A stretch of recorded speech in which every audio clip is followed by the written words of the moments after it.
All right, week 2 of, or kind of week 1 of Darby Allin as world champion. He won it a week ago. We had MJF with the expected talking points coming out of his loss. The whole booking of last week's Darby win over MJF seemed designed for exactly what MJF was going to gripe about this week. Then we had a video package on Darby, a promo from Darby, and then a title defense by Darby against Tommaso Ciampa. And it was a show bookended by the ex-champ whining as a heel ought to, or can effectively do so, about losing. And then Darby getting a clean win over Ciampa, a bloodied Ciampa, followed by maybe the top story of the show, which is this Brody King getting a title shot next week, his good friend. What did you think of the first week of Darby coming into Dynamite as champion, Brian? If the objective was to get Darby off to the best start possible, I think this is a good step in the right direction, especially since there was a lot of talking points coming out of last week with Darby winning. And a lot of people were just like, why would you, everything's so good. Why would you take, the title off Max? And, there's been still very confusing reporting on, is MJF leaving? Is he going to film a movie? No, it's not confusing. I reported he's not going to a movie. There was a false report. I corrected it last week. And has there been disputing since then? Well, I mean, people still say so. Well, I'm just saying my reporting, and I stand by it. From a good source, is that false. That was a false report last week, and MJF's going nowhere. He's going to be here every week. I reported last week, and we should stick with that until we have a credible reason otherwise. Okay, and I'm open to being corrected or something being wrong. I just thought maybe there was news on that because I don't consider it controversial. I consider it bad news that's getting repeated now. Okay, fantastic. Okay, no, I appreciate you clarifying. Yep. No, I mean, he was all over the show. I would have liked a little bit more of a good baby phrase. Not everything has to be, welcome to Monday Night Raw kind of introduction. Yeah. Just because I enjoyed his impassioned, just emotional promo last week. I would have liked a little bit more of that, but but maybe like the way they laid out the show as far as, the video packages and having Darby just wrestle like himself. Maybe we're just playing through his strengths as a whole. So I would say, in a nutshell, if that was like the main primary objective of the show, I would say, okay, we're off to a good start. Not like it was still a weird show. 2 hours flat, no overrun. Like that's weird, but just, well, they got an NHL playoff game to get to with a puck drop. Oh yeah, and Stars are up to Stars. No, are you kidding?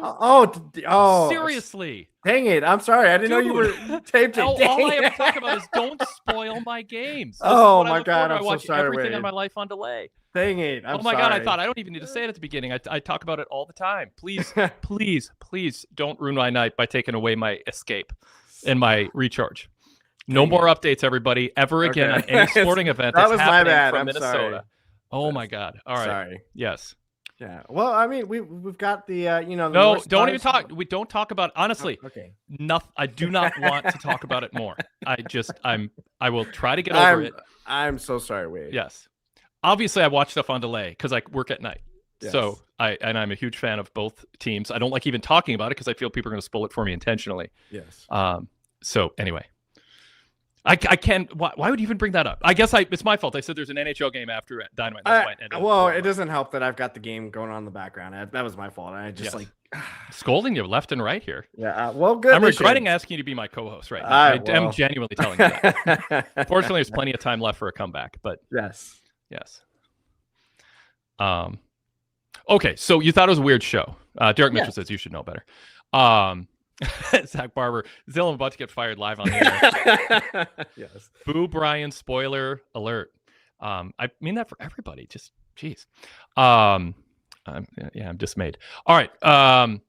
So you thought it was a weird show just because it was 2 hours? No, just like I just feel like the show just felt like unconnected, just like story wise, like. The Ospreay, you present Windsor and Ospreay together. I don't like doing couple stuff on TV. I just don't. And Ospreay for all. Okay, hold on, okay, Brian. Sorry. Let's see who said it. Oh, Ducky D says Damn, now we're going to have salty Wade for the rest of the show. Thanks, Brian. Brian, when I say why it's a weird show, what I don't want is several minutes of you going, hold on. I don't want several minutes now of us getting off what I do every single show, which is I stick to one A topic in block A, and then we delve into other things. I don't want to do 2 minutes on all the other things and then run out of things to talk about. Sure. So I am salty right now, and I'm sorry if people think I'm being rude. So let's stick to the format. I want a general statement of why you thought it was weird, but don't elaborate because we have an hour to fill. Yes. Yeah, just very weird formatting of the show, I thought. Connective tissue all over the place. I would say this is probably one of the weakest Dynamites all year, honestly, for me. Interesting. Other than the wrestling and Ospreay and Mark Davis, good. Main event was, I would say, great, but just I would say one of the weaker shows as far as like wrestling as well on the show. Okay. Well, those are good talking points for us to get into in future segments. When you said weird, I like, to me, I thought this was a really, and I asked that because I'm curious, because I think this is like a really nicely structured show. The bookends, you have a heel complaining about the loss, setting up a match next week, talking about the new champ. You build to a main event with a promo from the challenger, a promo from the champion, a video package on the champion, and then you do the match, and then you set up the match for next week. And then you had some wrestling in the middle, where, you know, it's AEW packing a 2-hour show with a few matches in the middle. I don't know, we had the Adam Copeland promo. I mean, formatting wise, I just thought it's a nicely structured, logically structured show. It didn't feel weird to me. It felt kind of refreshing. They put some elbow grease and promotion into building their main event. The main event part, I feel like that's still one of they've done a very good job on all year of doing. For me, when there's a match, I'll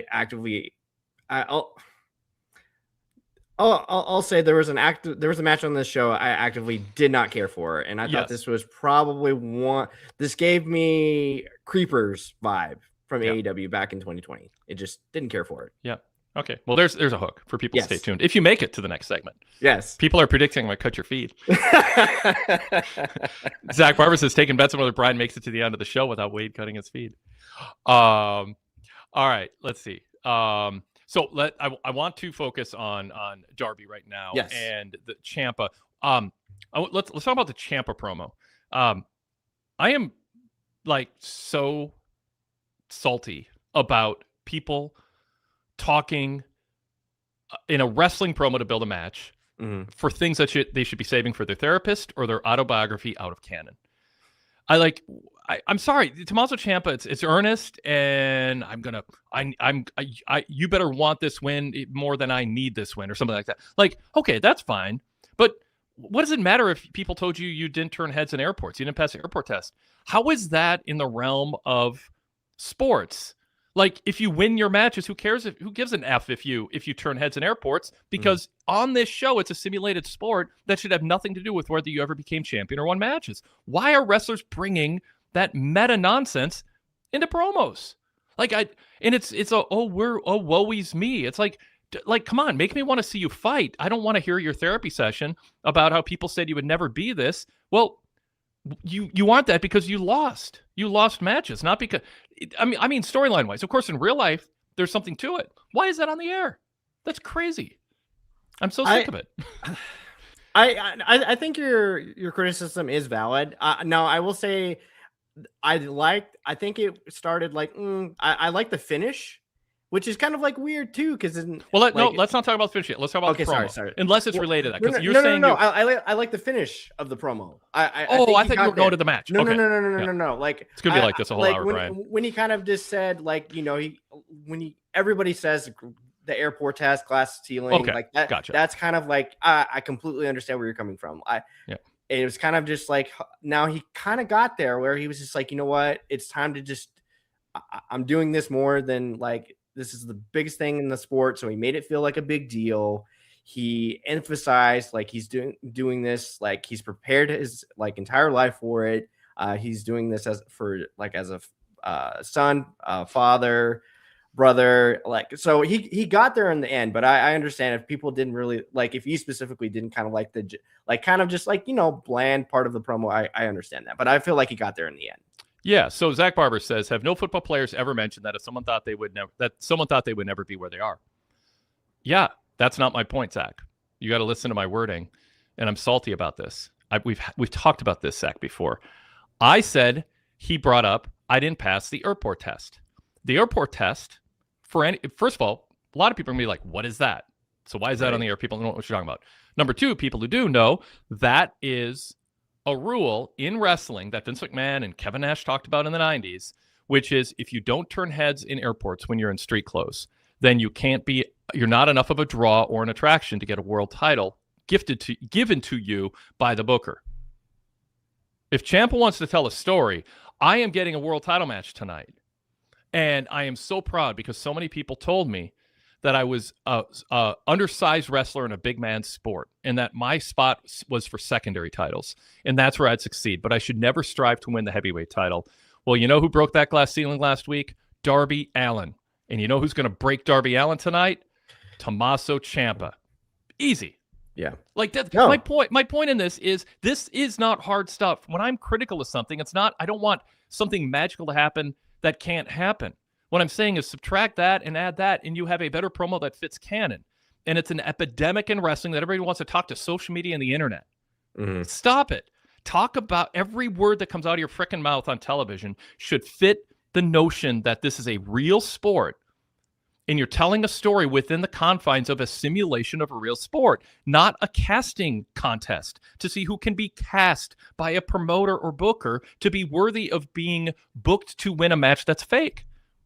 Stop that and stop accepting it, fans. It makes everything harder. It's harder to get fans invested when you're constantly being reminded. I don't want to watch the pit and have an actor on the show go, I can't believe I got this part because I didn't go to the proper acting school or I had broken English and I had to work on it. Like, you don't do that on the show. Talk to your therapist or an autobiography or some interview outside the show. It's not controversial to say that's stupid to do. And I respect the hell out of Tommaso Ciampa and the journey he's been on, and he is not alone. He is just following a pattern of people doing that.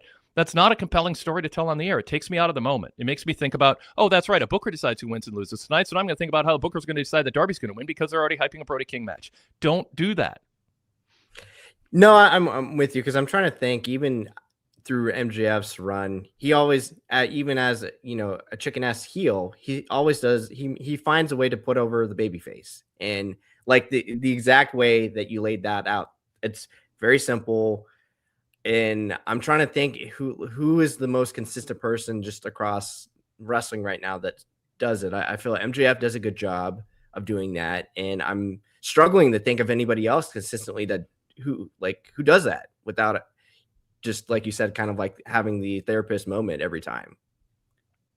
Like what wrestlers do that? Yeah. Like what wrestler consistently is able to cut that promo, like you just said, consistently without actually just making it like the therapy session. I don't know. I mean, I think most promos are like that, but most promos are a challenger talking about wanting to be champion, not complaining about or not talking about booking decisions or based on other things. Sure. Yeah.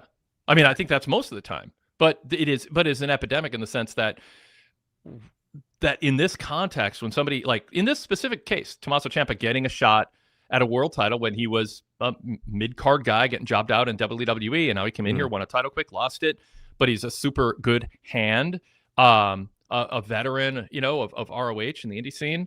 I get that that's a neat story to tell on a maybe radio interview where you're out of character, but yeah, and Derek Mitchell says, by the way, just not a fan of him doing the woe is me because he's made it without all those things. Right.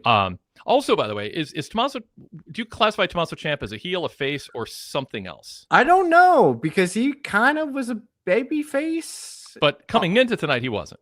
No, yeah, exactly. That's why I'm kind of confused. Right. So why? So this is part 2 of my complaint about Tommaso Ciampa. This is a separate complaint. But if you're going, the number one job of a heel, not the only job, not even 70% of the job, but I'd say the most important job of heel is to make sure the babyface opponent you're facing is getting cheered because either you make them seem likable or you make yourself seem unlikable in some form or fashion. Give people a reason to root for the babyface. Tommaso Ciampa is giving this inspirational rah-rah speech about how he's overcome the small man bias. And by the way, it's a little bit taller than MJF if I caught that right. So maybe he had to think about who's world champion. Incredible shape too. But my point is don't talk about how small you are to be champion when you're standing opposite of the world champion on the ramp and you're taller than him. Like it doesn't matter in AEW. That's a WWE promo to cut anyway.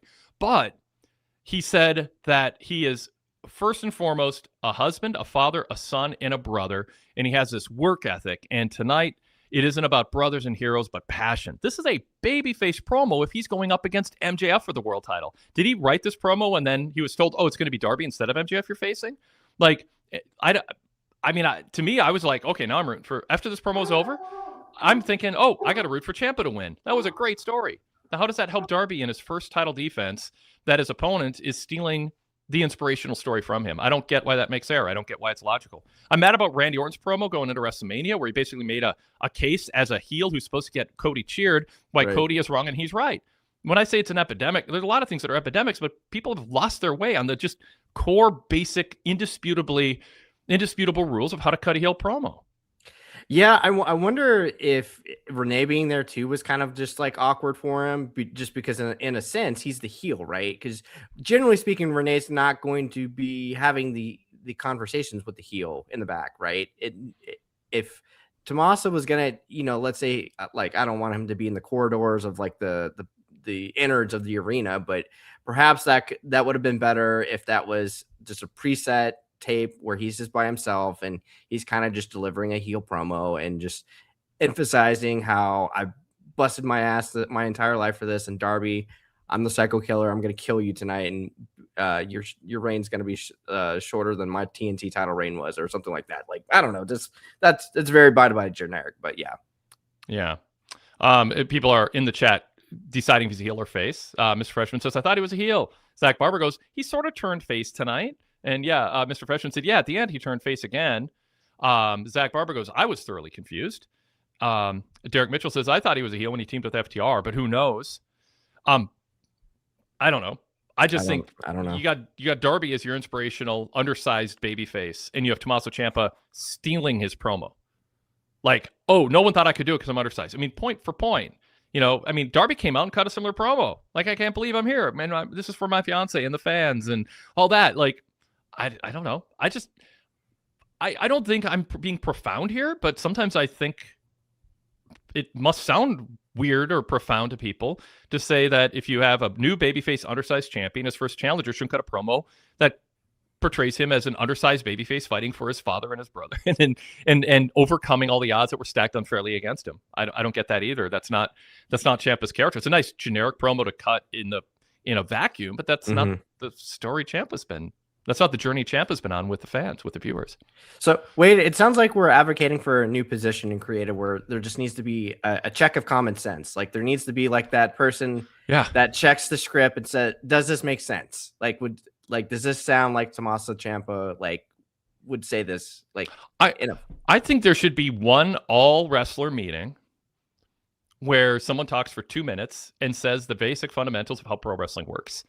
And then I don't think it should take a weekly checklist. I think it should take a reminder or teach young people who never thought about it because they think it's all about how many hearts and likes and social media followers you get, and how many this is awesome chance and fight forever chance you get, and how many dives you do and how many star ratings someone gives you, as opposed to the goal is to tell a dramatic story in the ring where the fans, in the vast majority of cases, are rooting either for or against you because you're the designated face or heel, and a title matters and the outcome matters and the promotion builds faith in viewers are going to get an actual finish to matches and not distractions and run-ins every time they want to do a finish.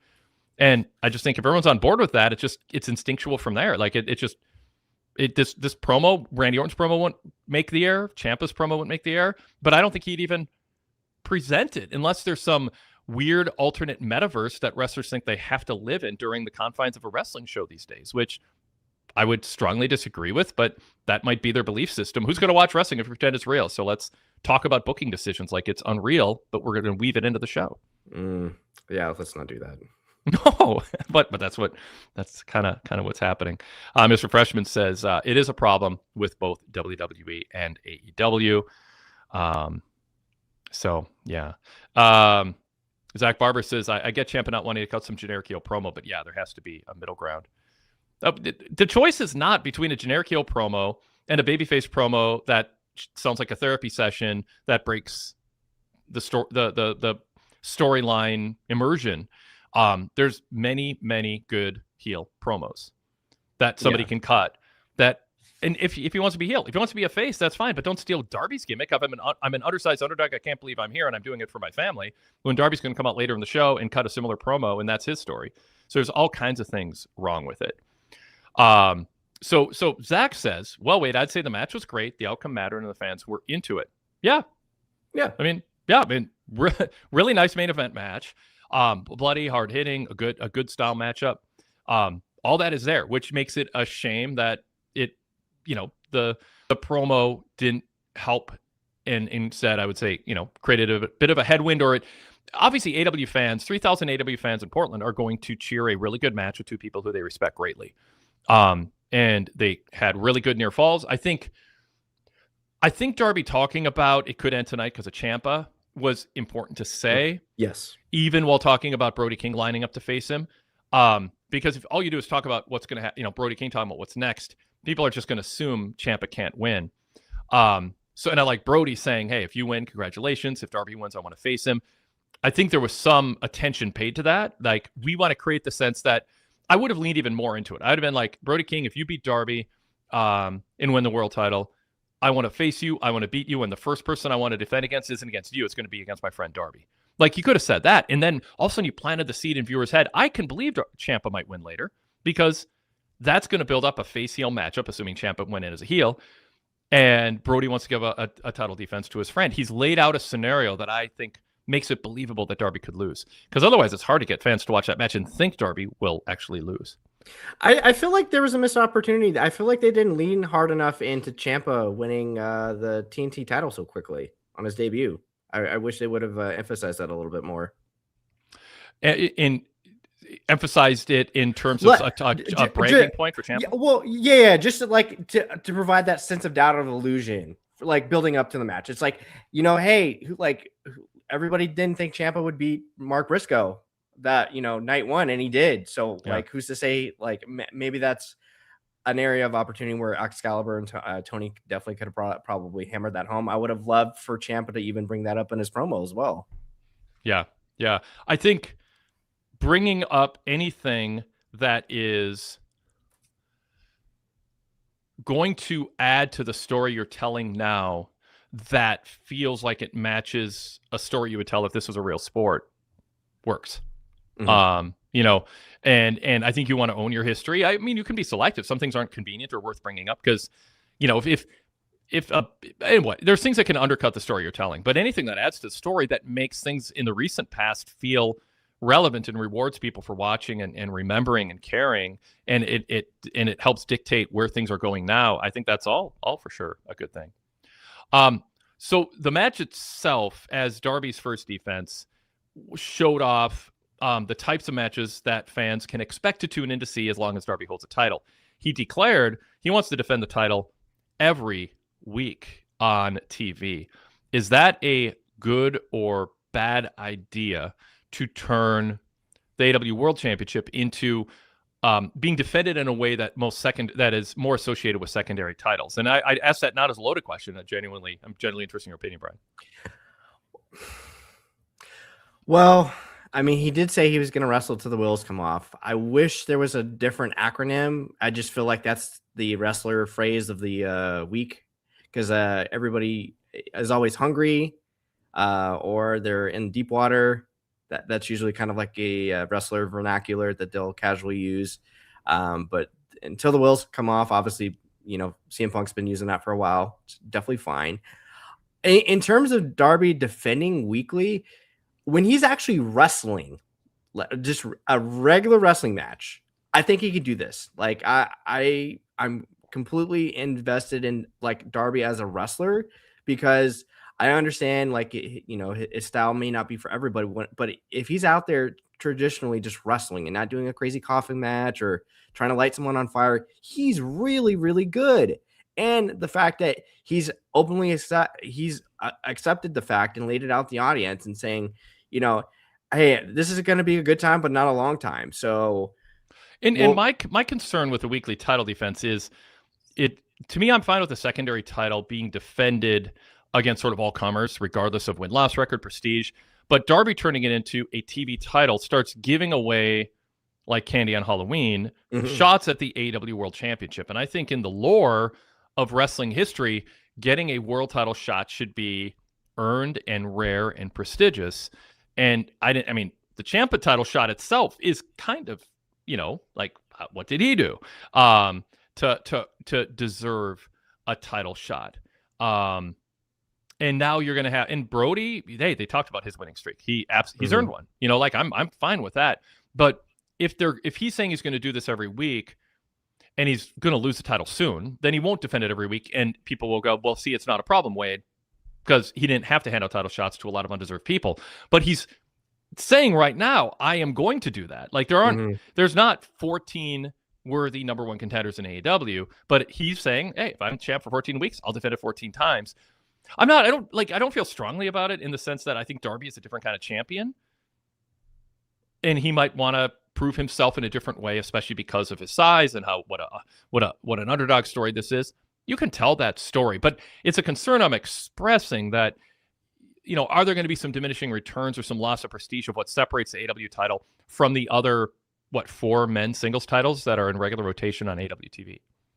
No, your point makes sense. Obviously, with Darby doing this, right, he can't go out there and wrestle a clone for the world title, right? It has to be someone of quality. Now, if Darby's going to go about it a different way, Brody's obviously had a winning streak, and it's his friend. So in canon, you can kind of like leverage a lot of different things for reasoning. And then, their series, I think altogether, I forget how many. I think Darby has the edge, but maybe Brody can say, hey, let's have this rubber match. Like, let's tear the house down kind of thing. And then maybe Darby's like, okay, well, I beat Darby. I beat Brody. Now Swerve, come get some kind of thing. Cause obviously they have history.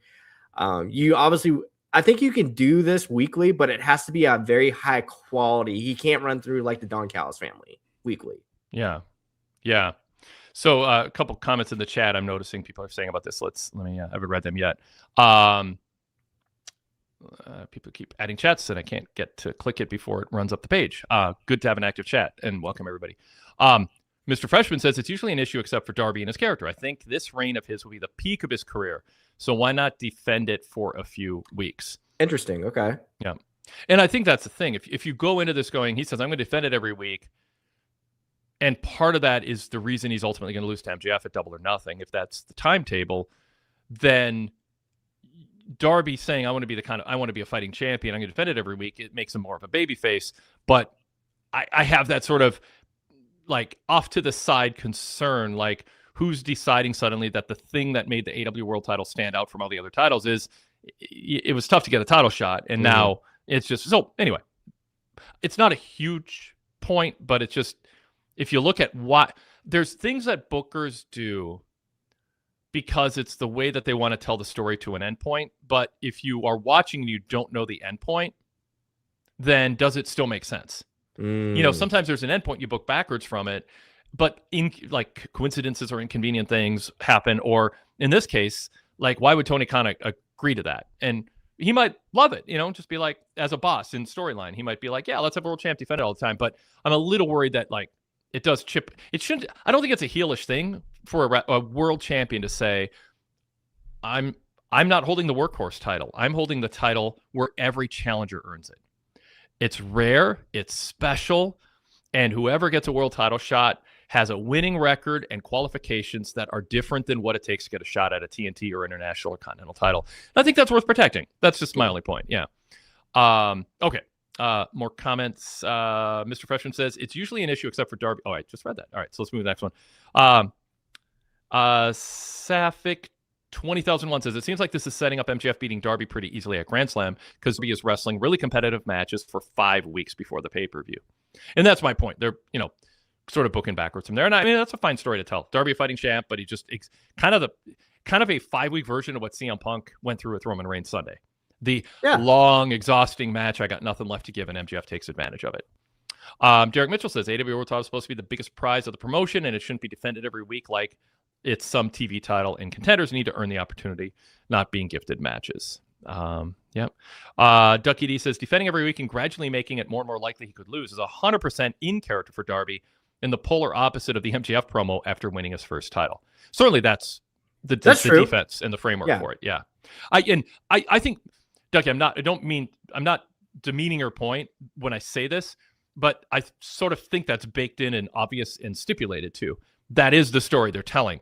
And I acknowledge that without explicitly saying it, because I just think it's so just, of course, that's what they're doing. My point is it worth telling that story without explaining why people are getting title shots who maybe wouldn't get them otherwise, even with another babyface champion? That's all I'm bringing up. It's just to tell Darby's story, we're taking away something really important, which is a differentiation point with AEW World Title that no other title in AEW has. All right, Mr. Freshman says, plus he told MJF he's not giving him a title shot unless MJF puts something up. So I assume MJF wins the TNT title next week and then challenges Darby at Double or Nothing for a title versus title match. Yeah, Darby being a fighting champion.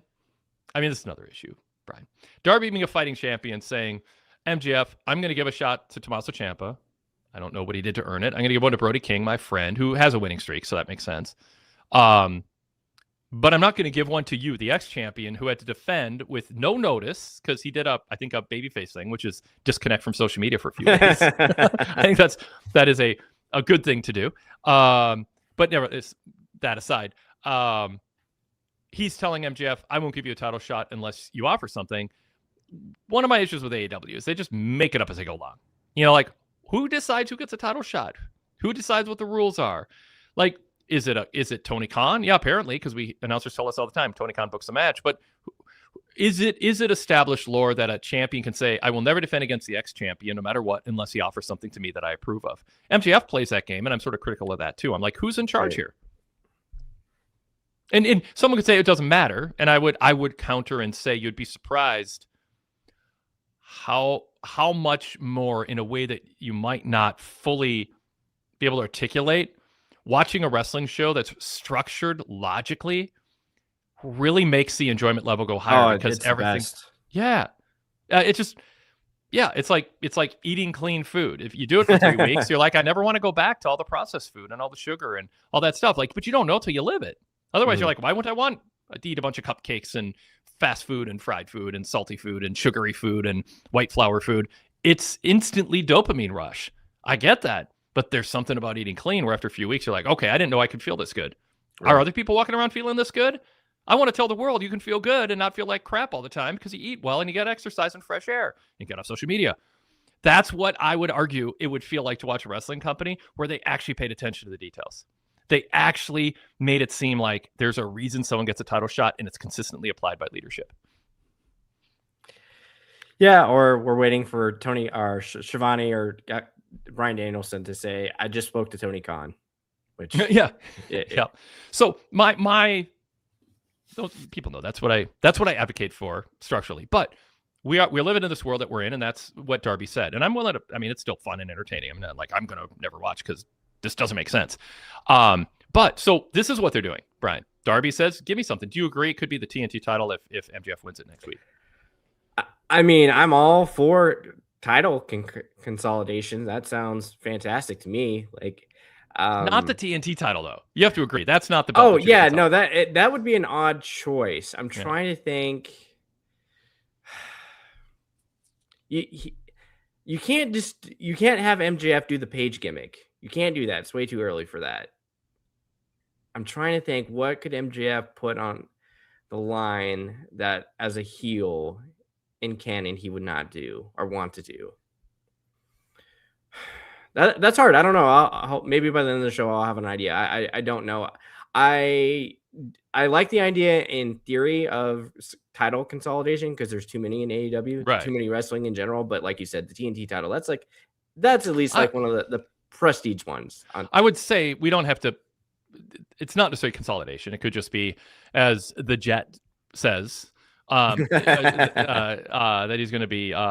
He's both doing a bunch of plane and train analogies, and third person references, but that he'd have two belts.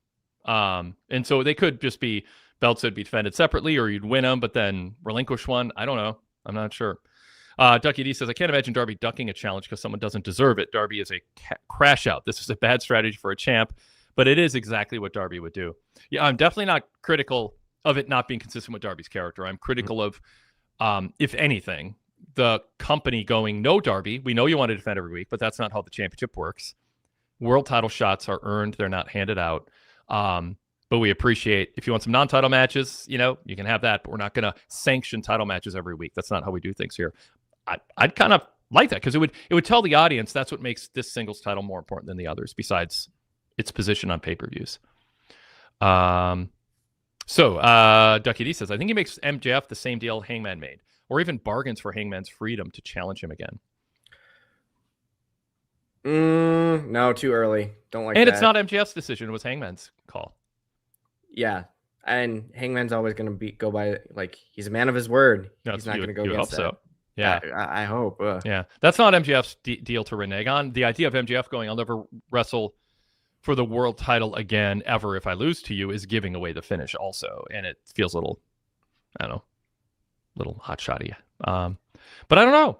I mean, I think there's an array of things that could make some sense. To me, I sometimes think simpler is better. If everyone sells it the right way, have Darby go, yeah, I'll give you a title shot, but after I beat you, I want you to stand in the ring. And it was kind of a Roman Reigns thing, acknowledge me. Just, I want you to stand in the ring, and I want you to shake my hand and tell me that I'm better than you, and I deserve it. And I deserve that win, and I proved I'm better than you, and you know it. you know? Yeah, something along those lines. Just throw it back in his face. Super chat from Derek Mitchell. Thank you, Derek. Thanks, Brody Derek. King said he talked to Tony Khan and will challenge Darby next week for the world title. Why wouldn't anyone do the same thing? Because he's friends with Darby and on a 7-match win streak. At least he talked to Tony, Brian. Right. Well, no, I think of the the gimmick on NXT when there's an open challenge and everybody runs to the ring. I always think, why doesn't everybody do that? Yeah. No, I mean, that's part of the issue with the open challenge. Like, what is the procedure? I'm okay with an open challenge if they just if a champion said, if US champ, TNT champ goes, I want to defend every week, open challenge, and then there's a GM or a promoter backstage, and the presupposition that is explained by the announcers is, yeah, this week there were 6 wrestlers who went to Tony Khan and said, I want the open challenge. Tony Khan decided who to give the shot to.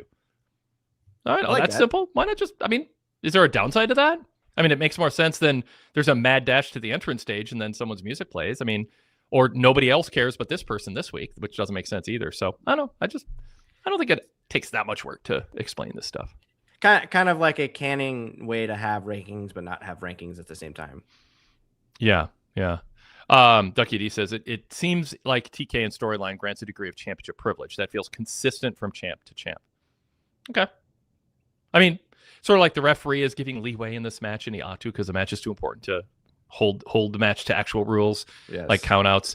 Then the announcers should say it. Make that a thing. The officials were doing their job tonight. They stopped the match, Wade. Yeah. We'll get to that. That's another. Zach Barber says Darby should say, "Put up your hair." That gives away the finish too. Nobody goes to Turkey and gets hair implants and then turns it into part of their gimmick, and then fans are supposed to buy that it might get shaved off. I think in 1981 you could get away with it. I just don't think today. Well, and then would not go if you're going to do that. You have to go Arena Mexico for that, right? Gino Hernandez, Chris Adams got shaved bald in Dallas. There's lots of hair matches in the United States. That is not the exclusive. I know, but it just like MJF's already hated over there. He's done like the All-American. Oh, sure. Yeah, that's true. Yeah. Let's see. As far as Hangman goes, I don't think you can do the Hangman gimmick, but you can go halfway there and say you can't challenge for the title as long as Darby is champion. I know that seems like Darby's running from a guy who might. If Darby has a 2-year reign and MJF goes on a hot streak, Darby shouldn't want to rule out defense. Yeah, I feel like that's kind of overdone too. Yeah. All right. Zach Barber says CMLL style hair title versus hair. I just think that is giving away a title change. Yeah. Last week it was one thing, but if you give away a title change people want to see, then you're kind of hooking people. I don't know if you want to give away on pay-per-view title change people don't want to see. Loser leaves Dynamite, Mark Pischetti says. Yeah, you get relegated to Collision. Hey, that'll give me something to look forward to every Saturday. Derek Mitchell says it doesn't matter if MJF gets his hair cut off because Wheeler Yuta didn't get any heat for his haircut. AEW fans only care about Ricochet being bald. Yeah, the Wheeler Yuta thing is still crazy. You did a hair match and you have no payoff. Wheeler didn't act humiliated. He's just sporting bald head. I mean, that was so weird. Hey, pay to see Wheeler humiliated, and then he gets his head shaved, and they never show him being like humiliated. He just shows up and it's just business as usual. There was a lot of comedy potential there, like good comedy. Yes. That was, yeah. David Bryant. I'm David Bryant. Said, welcome back to the chat. It's good to have him as a regular here. Yuta should have made a bigger deal out of it. Yes. I just like Danny Garcia could have just snickered at him. Moxley could have acted embarrassed by him. Well, Moxley can't. He's been bald. But there was comedy potential there too. Like Danny could have been like, Wheeler, you look ridiculous bald. And Mox shoots him a look and Danny goes, looks good on you, boss. You know, I mean, like just do something, but they acted like it never happened. It's just like he was always bald. Yeah. Unfortunate. I feel like that was he was getting like halfway through. He was getting kind of like semi Dominic Mysterio heat in like a good way. Mm-hmm. Going back to Ciampa being a heel. I am Mean Gene says Ciampa turned on Mark Briscoe. Where did he go? The same way he did on Gargano on TakeOver. So yes, he was a heel. Yeah. Okay. So Zach Barber says, well, he sold it for a couple weeks trying to keep the beanie on his head. Yeah. But that's it. But I mean, the announcers didn't. Like, oh my God, look at Wheeler. He's got to be so humiliated. They just didn't play it up. Yeah, Derek Mitchell goes, yeah, agreed. They wasted so many opportunities. All right. Rose in the chat says this is how Darby's TNT title reign went as well. He was fighting frequently. Exhaustion built up, and he ran into Miro, and he couldn't defeat him. This would be a different kind of world title reign unique to Darby. Yeah, and like I said, there's certainly some good about Darby going, I want to be a fighting champion. It does paint future babyface champs as like, well, they're not fighting champs. They're taking advantage of the tradition that, world title is defended less frequently against only the most prestigious of challengers. Now, I hope leading up to the match next week, Wade. Now, when Darby traditionally loses a title, he usually loses to a bigger guy. He lost to Miro, bigger guy. He lost to Samoa Joe for the TNT title, Mm-hmm. well, bigger guy. So I hope there's opportunity to kind of really lean into that, maybe just as, an additional kind of subplot, maybe. Yeah, like this is Darby's sort of Achilles heel or something like that. So let's talk about that, then we'll switch probably away from Darby. I want to talk about MJF and Kevin Knight in specific and the exchange they had and Knight's latest promo. We got an email on that too. Nice. But what do you think happens in this Brody Darby match? I mean, I'm fine with two friends fighting. I like Brody King going, I love you, but I can love you as champion with you being ex-champion is essentially what he's saying. Yeah, I mean, I love a good big versus small. Brody probably has to wrestle a little bit more heel. I preferably for me, not that you can't have a good babyface versus babyface match, but for the audience, I would say it would benefit the match if Brody kind of acted a little bit more vicious. I think it would add to the heat. I know they're in Fairfax next week, so they're out of like the Portland area, so they won't have that additional kind of like crowd heat for Darby cheering. But I think it would be in Brody's best interest to win. I imagine they'll probably kind of play up the Brody choke. I'm sure they'll play that.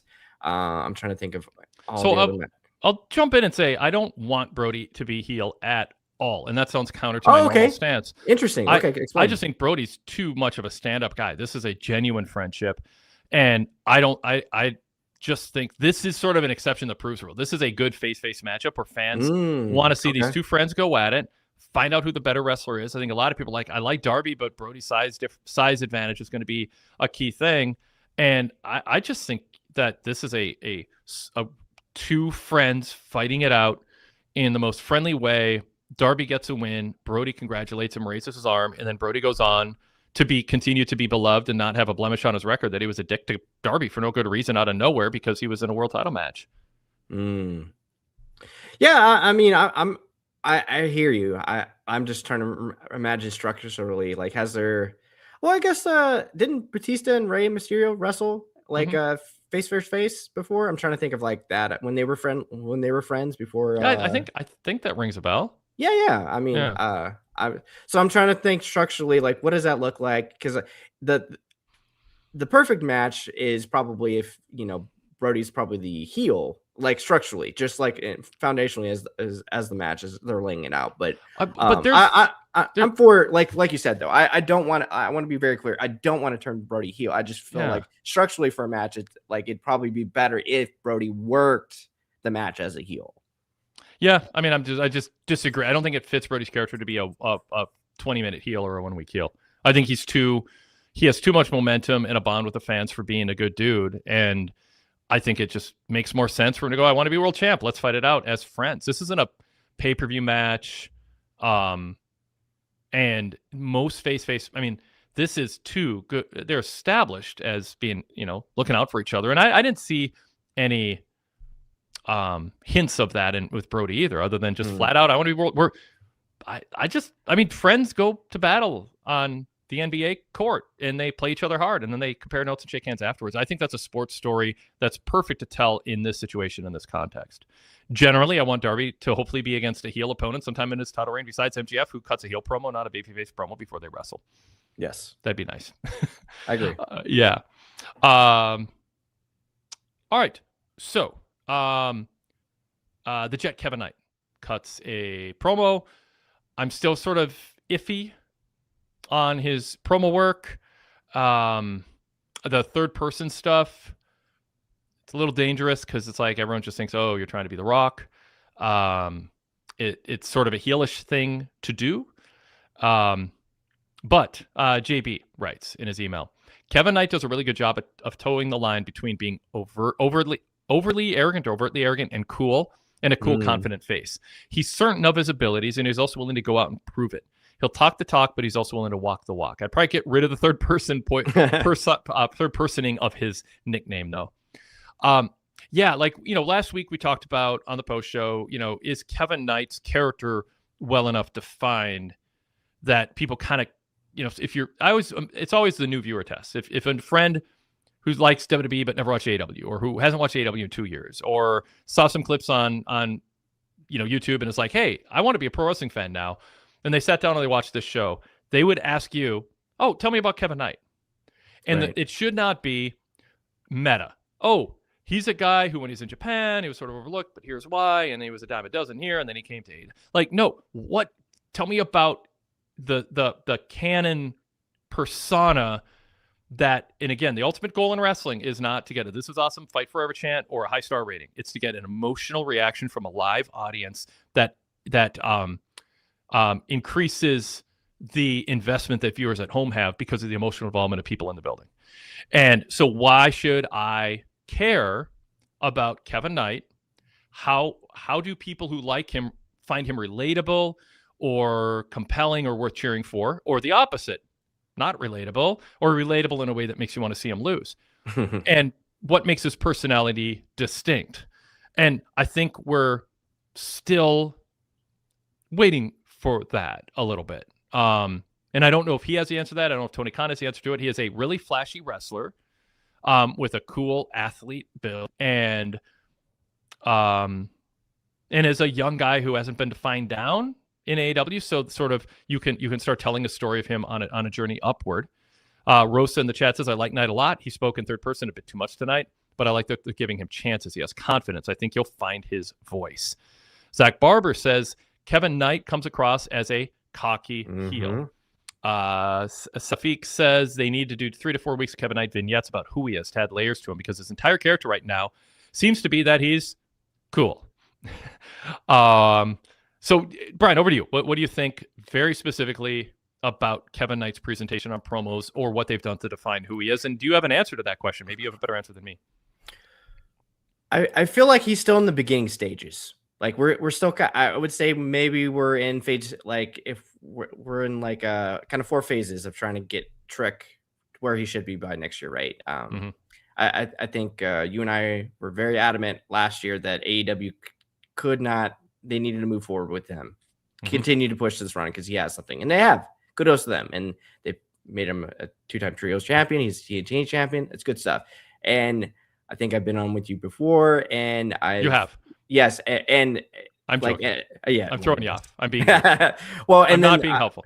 No. But like, AEW's gone out of their way to, even if he's getting like short matches, they're giving him promo time. So they're kind of just saying, hey, we're going to throw you out there. So you got to like get comfortable, get used to it. And I think he's still kind of in that beginning phase where I don't think he has a defined character. Like, I could probably, a couple of my friends said, oh, well, who's this guy? He's very good looking. It's like, well, he's the Jet. And it's like, well, tell me more. I was like, well, he's great. He's young. He's probably going to be a future world champion, but kind of just like your point, everybody else, like, how does he relate? Why do we care? And that, we're still working on that. And I actually agree with the chat. And I still firmly believe that when he does turn heel, I think we're going to find out another kind of layer of him potentially, because they're giving him time.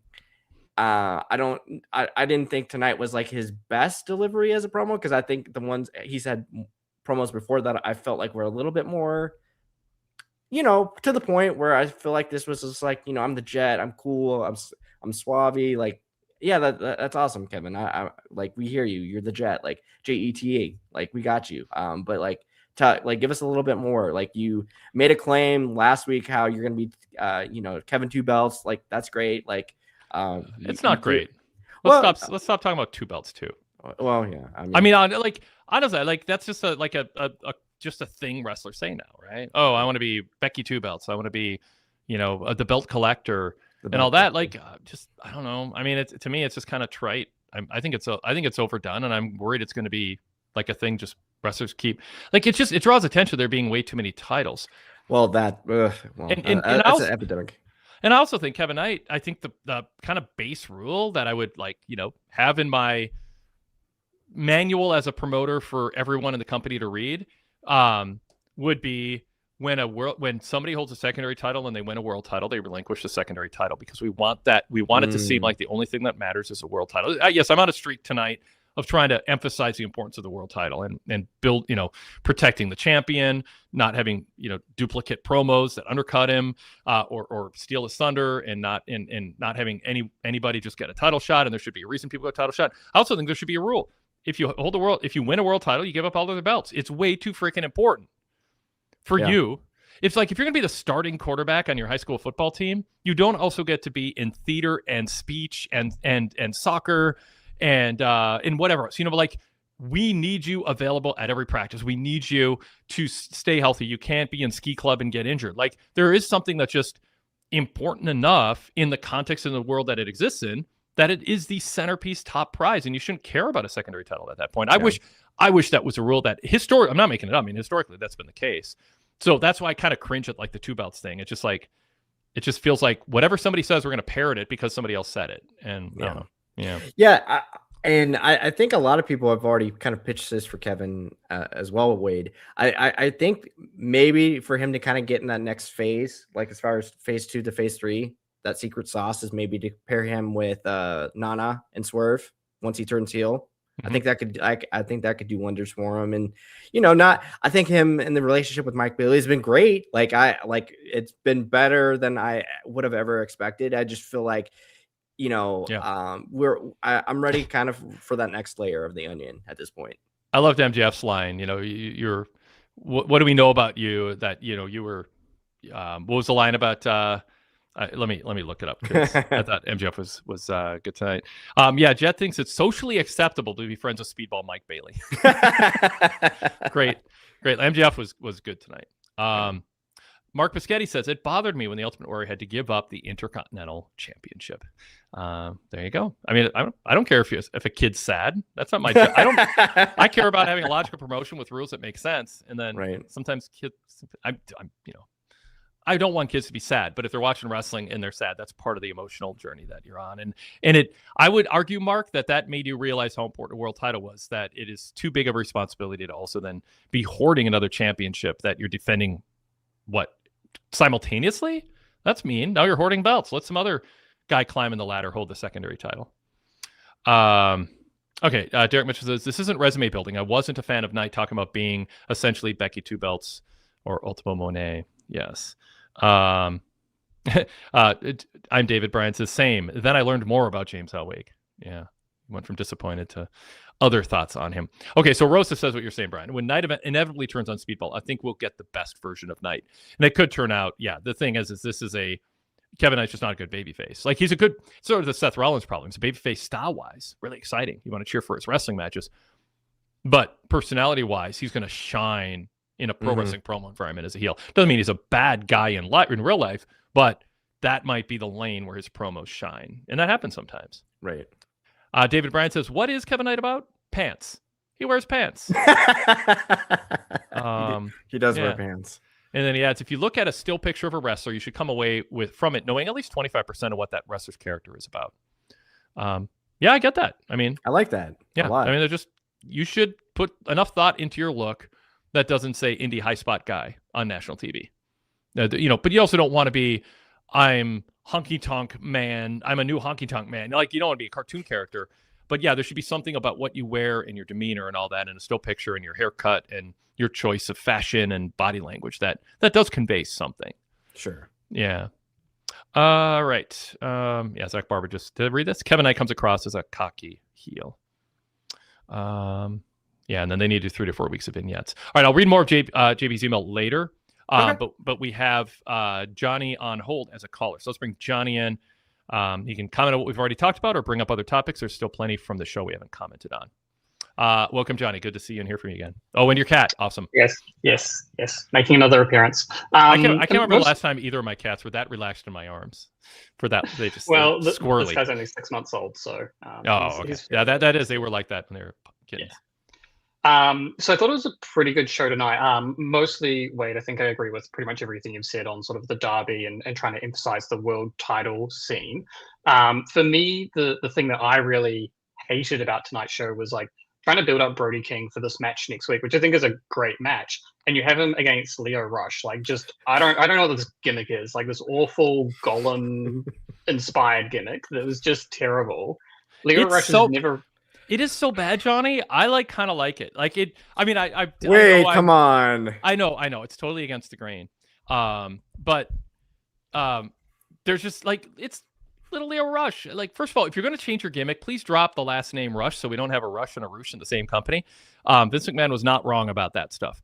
But I don't know. Like what we need him to just go out there and take a bunch of bumps and lose. I don't know. I mean, yes. Okay, I can understand that point of view.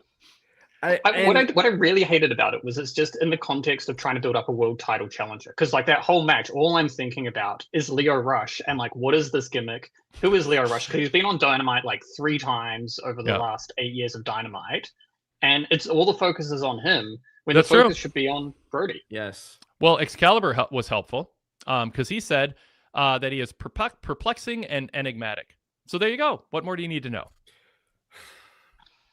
Well, I thought this was honestly one of the most low rent things they've had on television in a while. Yeah. This was Creepers from the Dark Order.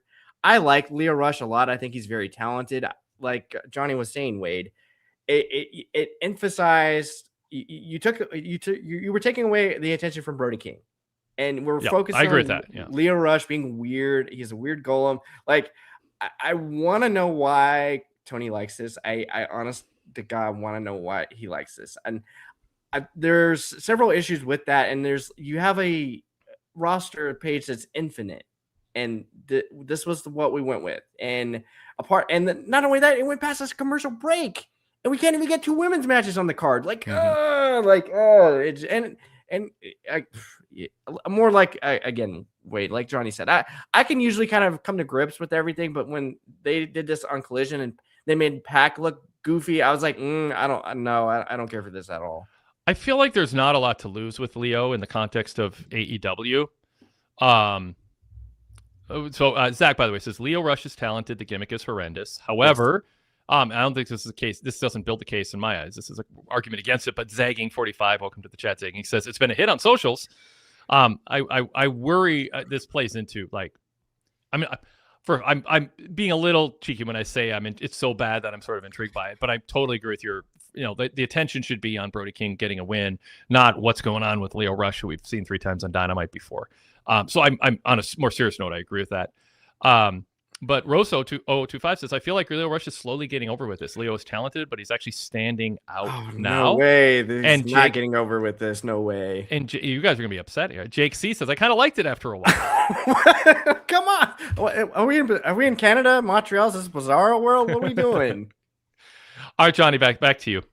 Well, like to the point about it getting popular on socials, it's like, well, so what? So if anyone who likes this gimmick actually tunes in to watch Dynamite and affect business in any meaningful way, nothing else on the show appeals to them because it stands out in a really bad hokey way where it's like, wrestling has like a complicated history with black magic sort of characters that AEW just needs to stay away from. Like, just be a wrestling show with like, and like, I love Lucha Underground, right? And that was a huge part of their world. But that was the thing; it was a part of their world. It has no place being a part of AEW and this world. And just keep it off. Yeah. And this was the first match on the card. And if my wife would have came in and saw me watching this, I would have actively felt embarrassed, honestly. Yep. I think Johnny's point, it backing up. Well, I mean, what you said is totally true, Zach. But going back to Johnny's point about social media, the point I made, getting over on social media is not like directly applicable. Like getting over on social media is not applicable to being a healthy, worthwhile contribution to a simulated sports pro wrestling show. Like like that's, again, this should be in like the structural, like, wrestling 101 basics that should be handed out as a pamphlet that's required reading that wrestlers and promoters and announcers get tested on. Like, we are not here to get crowd chants or star ratings or social media follows or go viral. We're here to sell tickets and give people a peak fan experience with a crowd that is so invested in the wrestlers and the outcome and the stakes that people at home feel the energy and can't imagine skipping a week of our TV or a pay-per-view. Every one of those boxes should be checked, and anything that gets in the way of that or just doesn't add to it needs to be very selectively included in a show. And Danhausen is not part of that, but it works because it is in its sidebar state. Yeah, not for everybody. Johnny's shaking his head. But in the way WWE promotes with a formula, having him interact and outsmart, smarmy, cocky, mid-card heels adds a little comedy to the way WWE presents their product. But Johnny, your point is that's not AEW's product. And that's not a challenger brand advantage that they should seek out. And Lio Rush, at his level on the card, why is he getting a gimmick that is taking, as Brian said, attention away from your world title challenger next week? And why is it taking so long to beat a guy who is that small and doesn't win? And I'm not like I don't judge the size of wrestlers, but there is a point where it's a world title challenger who should beat that guy pretty quick. If he's coming out as Lio Rush, I think that match could have actually been very entertaining, probably good.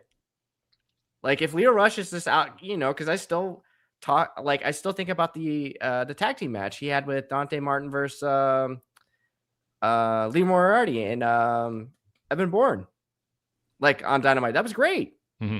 Like, and if he's in that kind of mood and shape, and I don't know, is Action Andretti hurt, Wade? Like, what? Like, what's with the pivot? Have you seen or heard anything? Haven't thought about him since the last time I saw him on TV.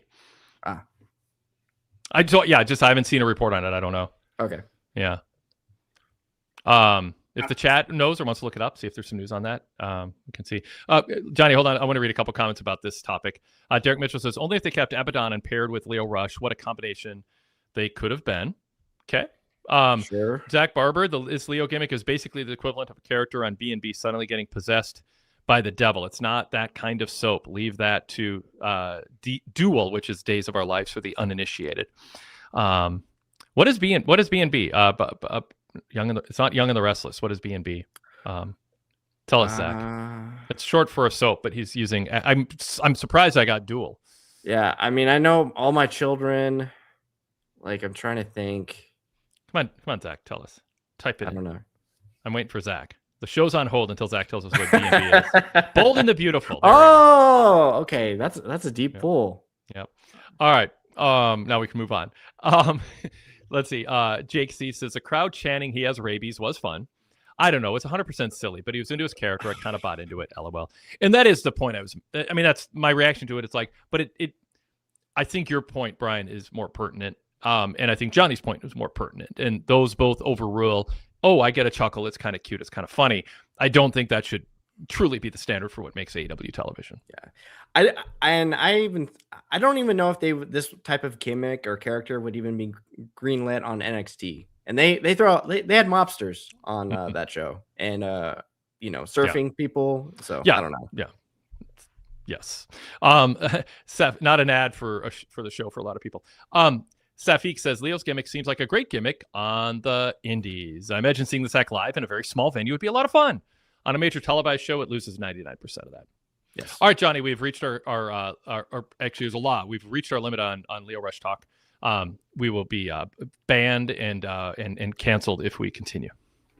Well, I'll talk about the match more generally, because the key thing that I would like to take from those matches is, like, I think there would be a great gimmick that to align with Darby's I'm going to defend the world title every week, is like match up two legitimate challenges the week before to kind of make it a little bit number one contender vibe, right? And I think the AEW roster has a long list of credible people that you could have paired Brody King up against to make the win seem more credible. There you go. And it helps build up the gimmick that Darby wants to do in a way that makes it feel like, oh, okay, so there is still prestige attached to getting this world title shot. We're just churning through them at a rate, right? And like, you could have paired Brody up tonight with someone like a Ricochet, right, who could take a loss to Brody. It's not really going to do any impact to his current feud with Chris Jericho or anything like that. He can take a loss in that sort of situation, and then you feel like, yeah, Brody's beat someone legitimate who's on the up to get the world title shot. And I just think this is, part of what is missing from 2026 wrestling booking is like,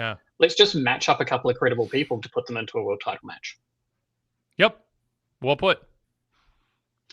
But maybe moving to the Will Ospreay Mark Davis match. So I caught up last week and talked about the Doctor getting involved in how it's my least favorite spot in wrestling. And like, I love the start of the match where Will Ospreay went for the hidden blade. Mark Davis had the counter for it. So just like a little callback to the Moxley match. I thought that was really good. The match was really hard hitting and we're getting through it. And I was like, well, we haven't done the Doctor spot, so maybe we're not getting it this week. And then we have pile driver on the apron. And I was like, oh, well, that's not going to finish the match. And then we get the Doctor finishing the match on the outside.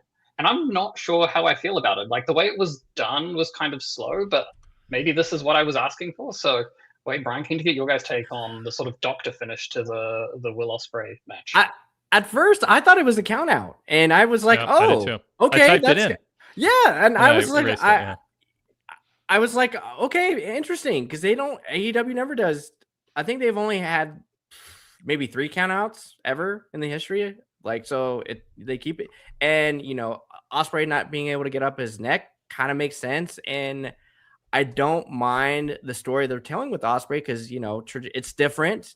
Not everybody coming back should win all the time. Tell a story, like make him earn it, work for it, and obviously they're doing, they're really leaning into the neck stuff, which is great. But then having the official kind of stop it, I was like, like Johnny said, Wade, I was like, I don't know how I feel about that. Because if it was the referee stopping the match, like as far as just a count, like he was counted out, I could probably get a little bit more behind that. But the Doctor stopping in it, it's like, well, what's the difference between now, like in 2 minutes, like he died like 2 minutes prior from like Mark Davis like dumping him on his head. Like, how is he more dead now?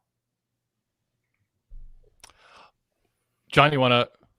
Okay, I don't mind the idea of the Doctor stopping it. I think for me it was the amount of time that it took, and like for me it's just like, I think this is what I've been asking for, but maybe seeing it in practice, I don't know that it worked maybe as well as I wanted it to. And like, I think it's really good for like the fact that they've done that spot for a couple of matches, and now they can kind of hopefully move on from it. And like, they've done that, and it's an interesting thing to have introduced into canon as a way for a match to end. And I think it's good. Like, someone like Mark Davis is a great person to do it for, because like he's had a really good couple months, and like he's brutal, and I thought the match sort of built up to that really well. So I think ultimately it's something that I'll look back on and be like, no, I think it was a good thing, but maybe just in the moment it felt weird, and they probably took a little bit too long to get to like the Doctor stopping the match itself. Like, I don't like we're going to push back up the opponent, because to me it takes it out of feeling like a real sport. The positives from Davis winning, maybe this could also be the next opponent for Darby. Because if they put Mark Davis back on TV next week, he beat somebody else. It's like, hey, I just beat Will Ospreay. I'm next. I got next. Yeah. I mean, that would be a play into what we're asking for, which is some semblance of, although I guess incapacitating a wrestler to the point where he gets counted out and can't continue is actually pretty damn impressive, even if it's not a 1, 2, 3 or tap out. But you don't want to encourage it, like a power bomb pile driver or whatever that kind of was intended to be and turned out to be. If you reward a world title match for somebody doing that move in, storyline canon simulated sports world, that's like, rewarding somebody who, cross checks the back of the neck of a star player on a team, and they don't get a major penalty, but instead, they get a power play. Like, I guess, I don't know. But this plays into my issue with this story and the finish a little bit. What Mark Davis did not get disqualified for what he did, so therefore, and there wasn't a distraction. It was in front of the ref, so it was illegal. I'm just, establishing kind of the baseline here. What he did was legal, so he shouldn't have gotten disqualified. The goal of a match is to injure your opponent to the point that they submit voluntarily or pass out, or can't kick out when covered, or get counted out, or are so desperate they resort to cheating where they get disqualified, which is more of a heel move. And that's a story that gets told. Will Ospreay should have just been counted out. Why did you get to call timeout in the middle of a match to have a doctor go, well, let's see if he can continue? You're stealing from Mark Davis a chance to win by countout from a legal move. The counter argument is, and again, AEW should explicitly explain it and then live by it, which is it's sort of like a race when there's a blowout, there's a crash in the middle of a race. What is it, a yellow flag and everyone just kind of coasts in place for a while? I don't know. I watched the Brad Pitt movie, so I learned a lot more about racing than I ever knew. So there's sort of like a pause, and it's not super fair. It's why in the NFL you lose a timeout if you get injured in the last 2 minutes of a close game, because it can act as a timeout. It's a cheat. People cheat and they pretend they're hurt to get a pause in the game, so the defensive lineman can rest, or whatever the reason is. The NFL says nope, we're going to take a timeout away if you're down and delay the game restarting. So I'd like there to be a structure and say, if we believe a wrestler has a serious, potentially hospitalization-related injury, not just stunned for a minute to get pinned, we will, in our discretion, pause a match. Now, some would say that's implicit. Okay, that's sort of implied. But it does feel too often like it's just booked out of convenience. That, okay, the story we're telling with Ospreay right now, this is kind of getting to my major point. They are telling a story of Ospreay. Does he have, can his body hold up enough to even win a world title again? And if he does, will it be his last match? I don't like this story. It might be well told. I get it's compelling. It's emotional. People injured. I get all the positives for it, but I don't like watching a match where I think if I buy into it, and what's the point of doing it if people don't buy into it, right? Is that he probably shouldn't be in the ring. Right. His left arm is numb. He can't kick out. The announcers are pointing it out. He's holding his neck. He's being dropped on his head after having surgery. That's not pleasant. Yeah, it just makes you think. Sorry, Brad. I don't want to see Wemby on the court falling over and tripping over himself because they let him back in with a concussion too early. You want healthy players. You don't want to have it be some freak show of somebody who you're worried has a vulnerability that could lead to paralysis, and we're going to be entertained by it because we'll have faith the story will make sense in the end because it's going to add drama. In one point, and then I'll throw you back. One point made a few weeks ago about this storyline is, and I think there was some agreement on this, is just be more subtle. Let him wrestle a regular match, but just have a moment where he's shaking his hand a little bit, and Nigel or Taz or Danielson goes, wait, he just shook his hand. He's trying to hide it. He doesn't want people to notice, but I know when I shook my hand what that meant. Boom. That's this week's story or last week's story. Next week or the next match he wrestles, he's kind of holding his neck in a kind of weird way. And Danielson or Taz, who have neck history, and Nigel, they have all this history. Go, boy, I tell you, Ospreay does not sell in the locker room, but he's been through. And now all of a sudden people are like, oh my God, is something going on? This is too heavy-handed. This feels like a emotional overload, just spray painting and the storyline instead of letting people kind of pick up on it. And I would like that more, because then I feel like, okay, it's responsible he's in the ring because management doesn't see with their own eyes that this guy shouldn't be in the ring. And now we have a doctor stoppage. I don't know. So, Brian, your quick thoughts on that? No, I like your thoughts about adding texture, and I'm honestly kind of surprised. I've seen more really people liking this a lot, which I was kind of really intrigued. I thought a lot of people, I'm like, fine, but I think some people are kind of using this as a vehicle to say, oh, this is actually like Ospreay's just not like the flippy guy. He's actually trying to tell a story, which is like good. But like you said, there's an elegant way of doing that. And when you were talking about like the doctors and everything like that, it just made me think of like the last couple of weeks. How's Matt Cardona being able to wrestle when he has a broken arm every day? Or like, how's he out there wrestling? He has a broken arm. Like, it just don't make me question common sense.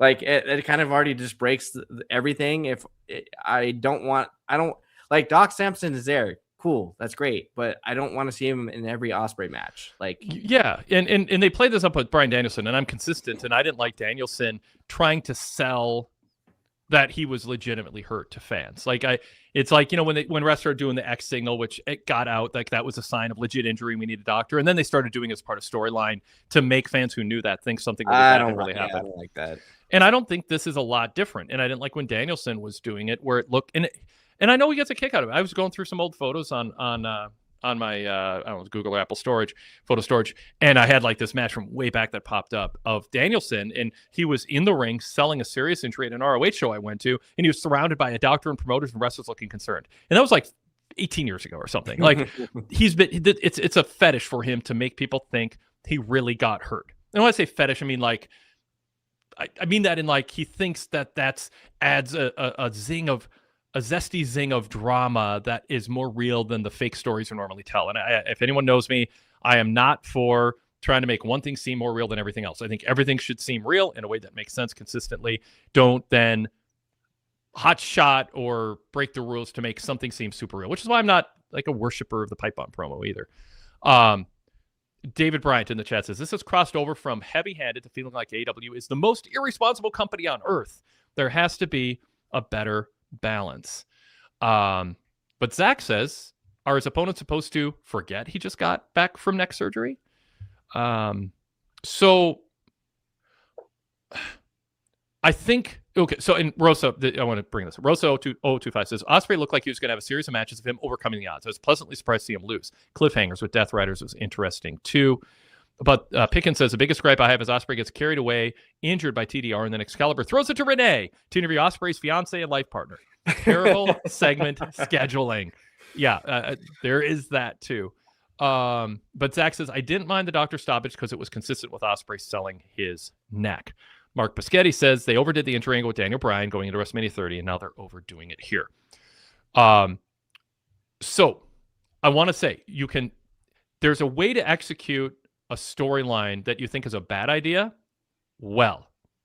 But if you execute a storyline that's a bad idea well, the fact that the bad storyline is being executed well is not a counter argument to the position that the story shouldn't be told in general. That's where I am. I think they're telling this story well in certain ways. And I think there's people who are going to be fans of it, and that's fine. My idea is subtlety would be better. And I don't think you should play with fans' emotions by making them think, as David Bryan pointed out, why is this guy even cleared if he's this brittle right now? And we're not talking about, like, Anthony Edwards is playing for the Timbers, one of the top, 4, 5, 6 players in the league. He has a knee injury, but it's not structural. It's a bruise. It hurts. Runner's knee. He's in pain, but there is no risk. I should say no risk. I mean, if you're in pain, you can favor one leg over the other, can lead to injury. I mean, that's for, there's some risk. But there isn't structural damage where he's doing more damage to tough it out. I don't feel bad watching him play. I feel it's gritty and inspirational that he goes through the pain and still is able to perform. And I trust that the team would not risk for one playoff series with a, roughly, not doing WWE math here, but roughly 50% chance to win, because Denver and the Timberwolves are literally, in the last 80 games, 40-40 against each other. Numbers aren't exactly right, but the 50-50 thing is. That's inspirational. He's going through pain. He's toughing it out. Ospreay's not toughing it out. He's putting his future as a human who can walk and sleep through the night without drugs in great question. That I don't find entertaining. I find it exploitative and there's a dis word I want to say, uncomfortable for me. There's a better word I can't think of. Johnny, back to you. No, I agree, and I just the point of it. You made it right near the start of that around it. The count out being a better finish is they actually set that up a couple of weeks ago, where they had the doctor checking on someone on the outside, and the referee said on mic on camera, Yes. "Well, I got to go back in and count." And it's just like they already had it set up in canon what the finish for this match should be, and so I think that would have been a much better finish. And maybe my last point is, like, what are John Moxley and the Death Riders now? Like, that was my this biggest... is the weirdest way to get to Right. a Don Callis feud. Like, I just, what are they? Yeah. So like, John Moxley tried to suffocate to death Bryan Danielson. Yes. I mean, there's other things, but that's like the most memorable, right? Did he try to asphyxiate him with a poison on a cloth, or am I conflating that with something else? What have the Death Riders done? Well, try to kill kidnapping. people? Kidnapping. That was the dogs. Did they kidnap him? Who'd they No, kidnap? no. They kidnapped the Rock and Roll Express. Oh yeah, that's Yes. Yeah. Yeah, I mean, because kidnapping is bad, but did they try to kill anyone else besides the suffocation? they definitely try to cover Darby with like something. Yeah. Like, So okay. So point. Bleach. I'm sorry to put you. Yeah, Bleach. So sorry to put you on the spot with that. But why are they suddenly like saying, well, that might be too far? Is that your point, Johnny? Yeah, like there's no explanation. Like, so maybe they took Will Ospreay off to beat him up some more and break his neck again, right? Like maybe that's what happened, because they didn't really. That would like, be consistent. Yeah, you don't get to kill him. We get to kill him. Exactly. But that was what I was thinking during the segment. Is that's the only explanation that makes sense. But my guess is where this is going is John Moxley. I now respect Will Ospreay because you came back from everything that I put you through, or something to that effect. And like, I mean, ultimately, the feeling around Will Ospreay should be like, as a fan, I want to be on a journey with him to winning the world title. And like, we are so off track with that. This Death Riders piece, like, to me, it's like, I feel like this is a weird way of them trying to set up Death Riders versus the Don Callis family, which they've kind of gone around in circles on and hinted at for months. And to me, it just is starting to feel like there's an element of Tony Khan's booking that is, when something gets derailed, whether because of injury or plans just get pushed sideways. They don't get pushed sideways and then we rethink what the plans are. We wait until everyone is in the position that we want to be in, and then we just press play on the story. And these things feel half-baked, and that's like, I don't feel any intrigue into what is this relationship going to be between John Moxley and Will Ospreay, because in my view, with everything they've done to each other, they can both be baby faces or heels, whatever, but John Moxley and Will Ospreay cannot be friends in any meaningful sense. In the same way that Swerve Strickland and Hangman Page can't be friends. I was just more concerned about how Will Ospreay was kidnapped and Alex Windsor was making a new friend backstage. Yeah, so Derek Mitchell points that out in a super chat. In the backstage interview segment with Renee, did Alex Windsor say anything about Will Ospreay being taken out by the Death Riders? Nope. And so really this comes down to both Johnny's point and Brian's point. You want to take ownership of your past. You need to, at least in the case of Swerve and Hangman, there are these weeks we both like hate each other. We both hate each other, but we also fought it out and earned respect in the process for each other, but it's begrudging and we're in denial. And I still hate you, but there's part of me that might not hate you, even though you tried to burn down my house and invaded my house and all this other stuff. I'm not defending it because I think it was ridiculous to go as far as they did for those just house burning, home invasion nonsense. I think it's just hack. But once it was done, ignoring it, like Pat McAfee argued, they should just ignore him. Like after the first promo, just pretend he didn't exist, which they decided to wait till the day after Mania. I'm fine with that too. Go away, you. Anyway, I wish they just never brought it up again to a degree. But there's probably that's like, I don't know if you can. I mean, if you want to do a story where they're working together or coexisting even backstage, you kind of want to tell a reconciliation story. That doesn't seem, Johnny, what they're doing with the Death Riders and Ospreay. It does seem like they're just pushing play on something and either hoping people forget, or the worst case is, well, no one takes this seriously anyway. Why should we bother? And you don't want to give the impression that's even an option. That like, well, just enjoy the current story we're telling, regardless of the past. I think there's a little bit of that with the Usos aligning with Roman, but it's too early to tell. They could absolutely align, but there's tension. You know, it's the couple who goes to a party and they get along, but you know they were arguing on the way there, and you know they're arguing on the way home. But they put up a front, and is there a little bit of that with Usos and Reigns and all that? Can they own it in storyline?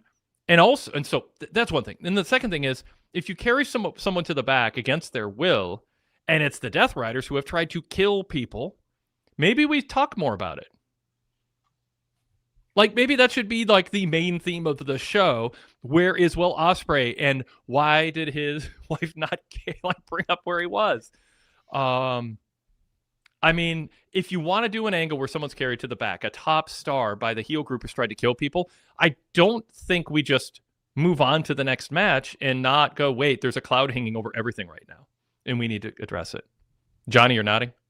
Yeah, 100%. Like, you know, and AEW has done, or, you know, it's really common to do segments where you have cameras follow people. Like, so let's follow the Death Riders and see what they're doing. But ultimately, the answer is there probably isn't a good explanation. So, like, what are we doing here? Like, it's I don't know. It just feels like they have an idea. They came up with like, this is the fastest way to get there. It's half baked, but we'll kind of just do it and get through it, and then we'll get on to telling the story that we want to tell. And like, ultimately, this is the sort of stuff that, like, my big concern with Will Ospreay at the moment is they're going to get to whatever journey he's meant to be on, which is clearly a journey, right? Because he's spending a lot of TV time on Will Ospreay. Mm-hmm. No one's going to care. Yeah. Because I'm finding it hard to, like, there's so many things around Will Ospreay at the moment that are like hard to care, and bell to bell, incredible. But in AEW, that's not enough, right? Like, this Darby story has shown that he has a great connection with the crowd. He's got the ability to talk and get people invested in just a simple journey of, I want to win a championship. Yes. And like, what does it mean for my life if I can or if I can't? And that's been really compelling. This Will Ospreay journey just it's muddled, confusing, and ultimately I think it's going to lead to a worse crowd reaction at the end of it. Imagine if Will Ospreay's having a match with Mark Davis, and he shakes his hand, his left hand, and an announcer goes, "Hey, I know, you know, that's a sign of numbness. That could be a concern." Then nothing happens after that, and he wins. Or he gets counted out for you, whatever. You can do a different pitch if you feel the need to. And then afterwards, Tony Schiavone enters the ring. Renee interviews him backstage, whatever. Goes, "Hey, well, congratulations on the win. Do you have your eye on the world title? Blah, blah, blah, blah, blah. Hey, we noticed you were shaking your hand. It was getting numb." Ospreay goes, "What? No." He's defensive. Or he dismisses it quickly in a way where you're like, okay, he doesn't want to talk about it, but he's denying what we saw, and you just leave it. Yep. And then 2 weeks later, he wrestles, and he's holding his neck, and there's a move he normally does, and he doesn't do it. And Danielson or Taz or Nigel says, why would he do that, Matt? Shivani goes, "Why wouldn't he do that move?" And then the wrestler commentator says, "Well, that's the move where when you land, the brunt of the impact could cause a stinger or cause pain if you have a neck issue or shoulder." Like, it doesn't have to be Gorilla Monsoon anatomically correct, but just like, give us a story to believe in. But again, that's like, ooh, maybe he shouldn't be wrestling. And then you interview and ask him about it. He's like, "Oh, no, I'm fine," but you could tell he's not. You know, like, that's way better than, oh, he's pile driven 6 times and no, he can't get up and his arm is numb and the ref call. Come on, let's just trust us to pick up on facial expressions and little subtle things. That's better. Don't burn a house down.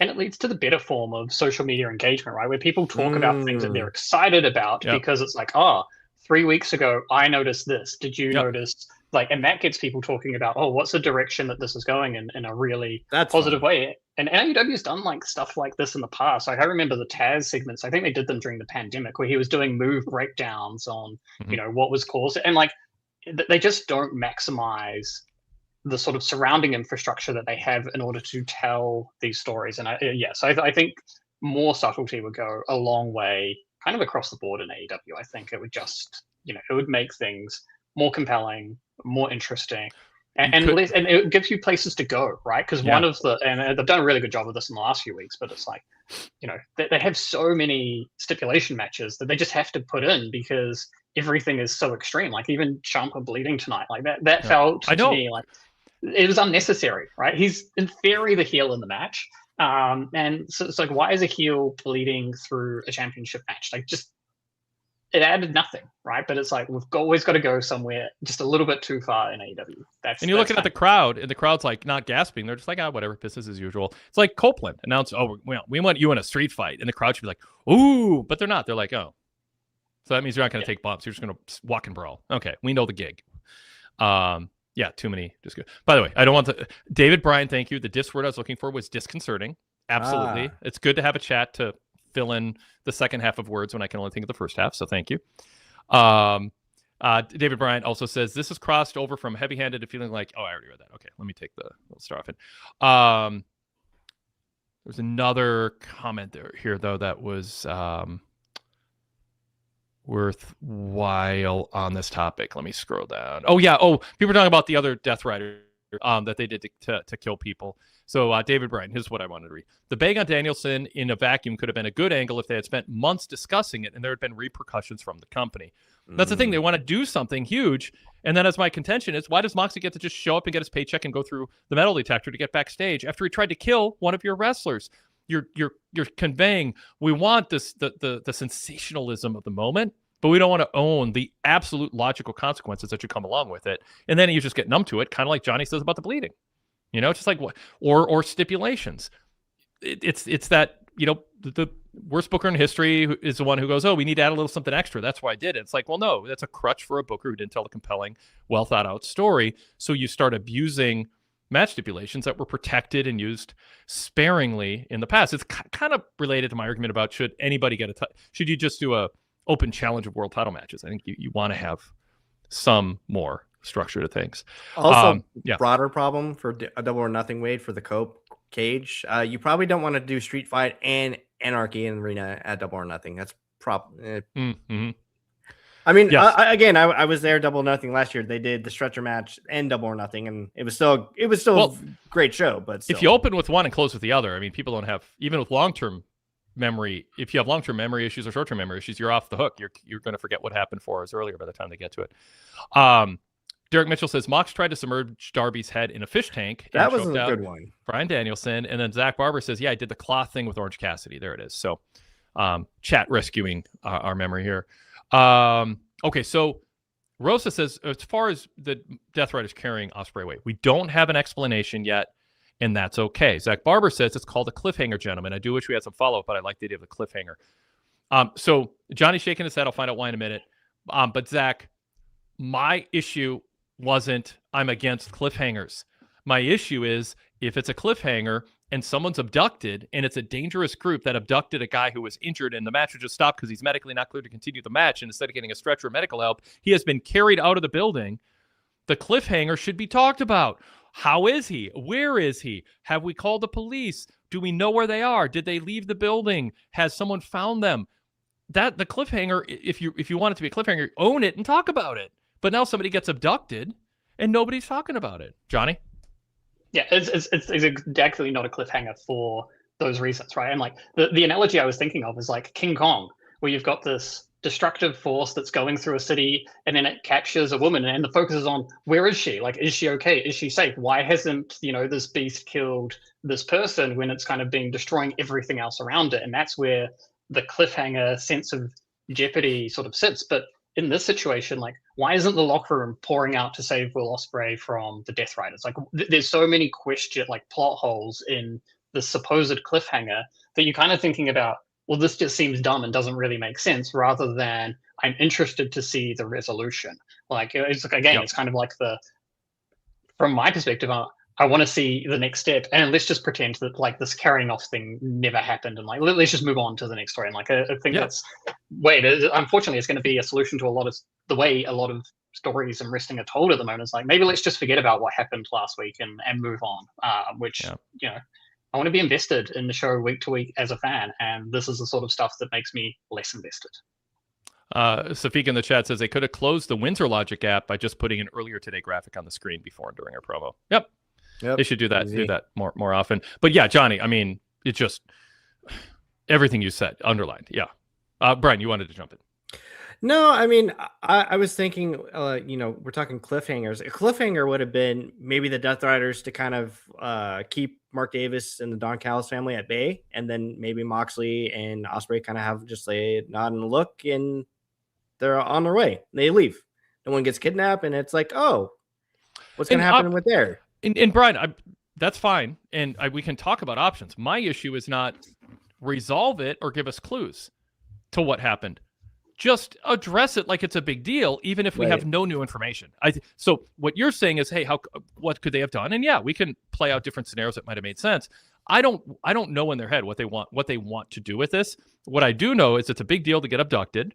When you aren't medically cleared to continue a match, you need medical help, and a heel group who's tried to kill people before now has abducted him, and they should talk about it after the commercial break. And that should be on people's minds going forward. Wemby gets a concussion. You know what the announcers did for the rest of the game? Wondered about the ramifications of if he can't play the next game or is out for the series. You talk about big things that happen because in real life you would be. I mean, yeah. David Bryant. Oh no, there we are. My trackpad has stopped working. Let's see if my mouse works. No. Oh, now it's working again. All right. I had a little freeze there. I'm David Bryant says they should definitely pick and choose which felonious behaviors best elevates the reputation of their company. There have been Derek says, yeah, there have been so many misdemeanors and assaults on AEW with zero repercussions at all. Derek Mitchell changing topics real quick. Can I ask a question? Did I think I Gotta Be Me by Sammy Davis Jr. would be on the bingo card tonight for Darby Allin's? No, I did not think that at all. That was, I mean, I rather enjoyed it, honestly. Yeah. All right. Johnny, anything else you want to bring up? No, I'll do my weekly plug for a show menu. There's been a ton of really good WrestleMania coverage this week, but Nicky's Club was really good. Like just hearing Nick talk about, his opinions on WWE. I think he's a really fair and balanced sort of viewpoint, so I really love listening to his show. And Wade, really enjoyed you and Rich doing an hour blow-by-blow breakdown of the main event of WrestleMania of CM Punk versus that fan's phone. So that was. Are you being sarcastic, or did you enjoy? I am insecure about whether anybody would want to listen to that. I liked it being a separate show, so I could choose when to listen to it. But I do enjoy when, in particular, I think when you and Rich go deep, like Rich going deep on any topic, is always amazing to listen to. Bruce Mitchell and I used to do that. We do a show and we realize we're in, and all we've done is talk about whether, things come to mind, but like one topic our heels were dug in. My heels weren't dug in. I just wasn't persuaded at all. Where are you on this, Johnny? You listen to the whole hour. So I think we've gone too far in the right to privacy sort of debate, and so I don't like CM Punk, but I think he should have been given a free pass to punch the fans. So I am much more on the side of Rich in this case, and I think people have got way too comfortable with getting their phone out in sort of any situation, and I would like to see a little bit more privacy as a baseline expectation. But there's a lot more that needs to change in order to get there. That's probably a ship that sailed. Well, in order to not, I don't want to derail things because I could talk about this for a while, but this is a fan who may just have lacked social awareness, but is just kind of a dude. He's like, I love you, Bailey. He's just a super fan marking out in a lobby where it was such a high tension, dangerous situation because of everything going on, that CM Punk had his back turned to his wife and was hugging and talking to somebody else when this happened. This is not like, oh my God, our privacy's being invaded. Everybody's on edge until we can escape into the elevator lobby or our car. Everyone was just chill. Other people had their phones out. Bailey and AJ see each other. Yay, they hug. All kinds of false reports that, AJ was crying because the guy tried to put his arm around her for a selfie. And if he did, he shouldn't. The fan was out of line. I'm not like denying that. But the fan then takes 5 to 8 steps towards where they went. Dude, read the room. No. So what did Bailey do? She goes, hey, get away, dude. Get out of here. She puts her hand up. She pushes him away. And he doesn't have a chance to even process what happened because he has stepped back. He wasn't boisterous, drunk, obnoxious, and hey, I have a right to. He just was a super fan without social skills, who now people like you, Johnny, smart, intelligent people are saying should have been punched in the effing face for it. This is ridiculous. Are you just because of other crimes that other assholes who are real assholes do? You're going to say this poor guy who just doesn't have, I don't know if about him, no, but the video shows it's a guy who, like, after Punk knocked the phone out, he's like hanging his head like sheepishly, like, did I do something wrong?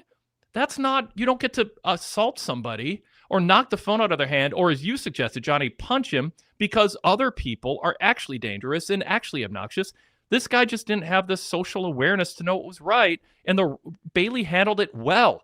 Why is Bailey being disrespected by saying some man needed to run in and save it when she did exactly what needed to happen, and there was zero time in a literal 2-second period before Punk assaulted the guy and knocked the phone out of his hand? I honestly think it's absurd and ridiculous the more I look at that footage and talk to people about it. And I've changed people's minds. There are wrestlers who are like, oh, I'd have done worse. And I'm like, did you watch the video? Oh, no, I just heard about it. I heard this and that. Well, that's not what happened. Watch the video. They're like, oh, yeah, Punk went too far. But I still think, and then they go, but all I'm saying is Punk obviously went too far. Obviously, that should not be condoned. Obviously, we cannot greenlight that behavior in society. Bailey handled it well. Respect her decision to handle it the way she handled it. We don't need a man to run into the rescue and assault somebody and make things worse. Second point, there was security all over the place. You watch the video, there's yellow shirts everywhere. You know what happened when Punk knocked the phone out of that fan's hand? You know what the security did? Who work 40 hours a week dealing with drunk people in Vegas and dangerous people? You know what they did? They didn't pay any attention to the fan who walked away sheepishly. Ace, Punk's best friend. Ace Steel. And Ace Steel and the security guard, you know what they did? They restrained Punk. They turned to Punk and made sure this guy, red in the face with this intense look in his face, who just snapped at a guy who was standing 8 feet away after getting shoved, pushed away by Bailey saying, go away. Security was worried about Punk escalating it, and the fan just wandered off. And they had instinct for where the real danger was in that situation. Yeah. Johnny, have I completely changed your mind? No, I'm not advocating for the specific guy getting punched. I just think there would be. Well, that's what you said. I mean, I'm good. You have to own that. I'm sorry. People are acting like this guy should be the placeholder for all other true assholes who are dangerous, who did bad things. And this guy just doesn't have social awareness. And now we're going to lead this guy with Punk with his history and just give him a green light to punch him. So my initial point is more like the where we're at as a world with privacy laws, right? Is like that everyone would back up if there was the risk that you were going to get caught with a punch, right? So I'm not advocating for it in this specific situation, but if it happened, right, there's going to be the chance. And I will say part of my opinion is colored from we've got a lot of family that work in hospitality, and like when there are drunk people around and you don't know how people are going to behave, there can be a tendency to overreact based on lived experience. I don't know Punk's or this fan's lived experience. I don't know anything about the specifics of those people in that situation and their mindset, and I'm not going to pretend to judge, but I think there is a level of familiarity that people have through parasocial relationships. Like accessibility to wrestlers has never been better in the age of the internet. The need to even go to a hotel lobby to try and interact, get a weird photo of them walking through. Like it's something I can't empathize or even understand why anyone even wants to do that in the first place. Like that just sounds miserable to me. So I just think there's like a level of respect that if you are a fan of anyone with any sort of notoriety, like there are plenty of avenues to go and interact with those sort of people appropriately. Hotel lobbies, maybe they were in the past. I just don't think they are anymore. Yeah. Wade, can I just a quick story to not to derail. So I shared this on the latest episode of Collision Cafe with Taylor. So last year, AEW was hosting a media party. I met Bobby Lashley like a couple days prior at Starcast. It's so amazing. These larger than life people who could squash you like a bug are so gentle. They're so nice. They're so just very, very nice people. So I'm walking to the gated off area, and I see Bobby kind of walking towards there. And then there's this fan that just he's trying to have a conversation, and he just shoves his entire phone in Bobby Lashley's face. Just, kind of like what Johnny was, talking about. And I was just, a part of me was thinking, God, Bobby, just shove this guy in a locker already. Like, what a loser. Like, can you get out, at least have the decency to say, hey, Bobby, can I grab a picture? He just photo bombs him, like personal. And like Johnny was saying, I am 100% in favor of fans acting like, especially grown ups. Well, kids should have adult supervision in this situation. Yes.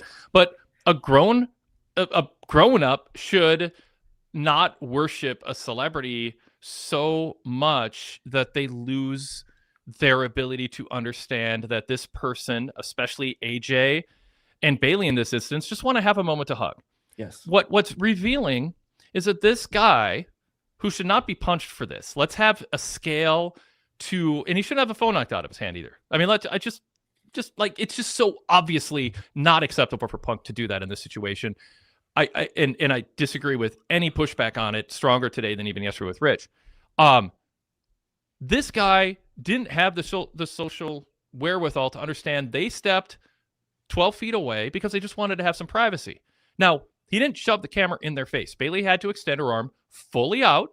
So whatever that is, he was 3-4 feet away. She leaned forward, pushed, and they got to the phone, but not him. And he was holding his phone up. He wasn't like right there, but so it wasn't like, and there was this guy was not like about to jump them or hump them or any. It was just like, he's like, Bayley, we love you. He's just a super fan who's enamored with celebrity. And this is a semi-public lobby. We can argue whether it should have been cordoned off or not by TKO or yes, I'm all for that discussion. But that's not what this was. There was someone else holding up a phone. Fans are lingering. The mood of the room is casual, chit-chatty, and it's your chance for free to have a brush with fame.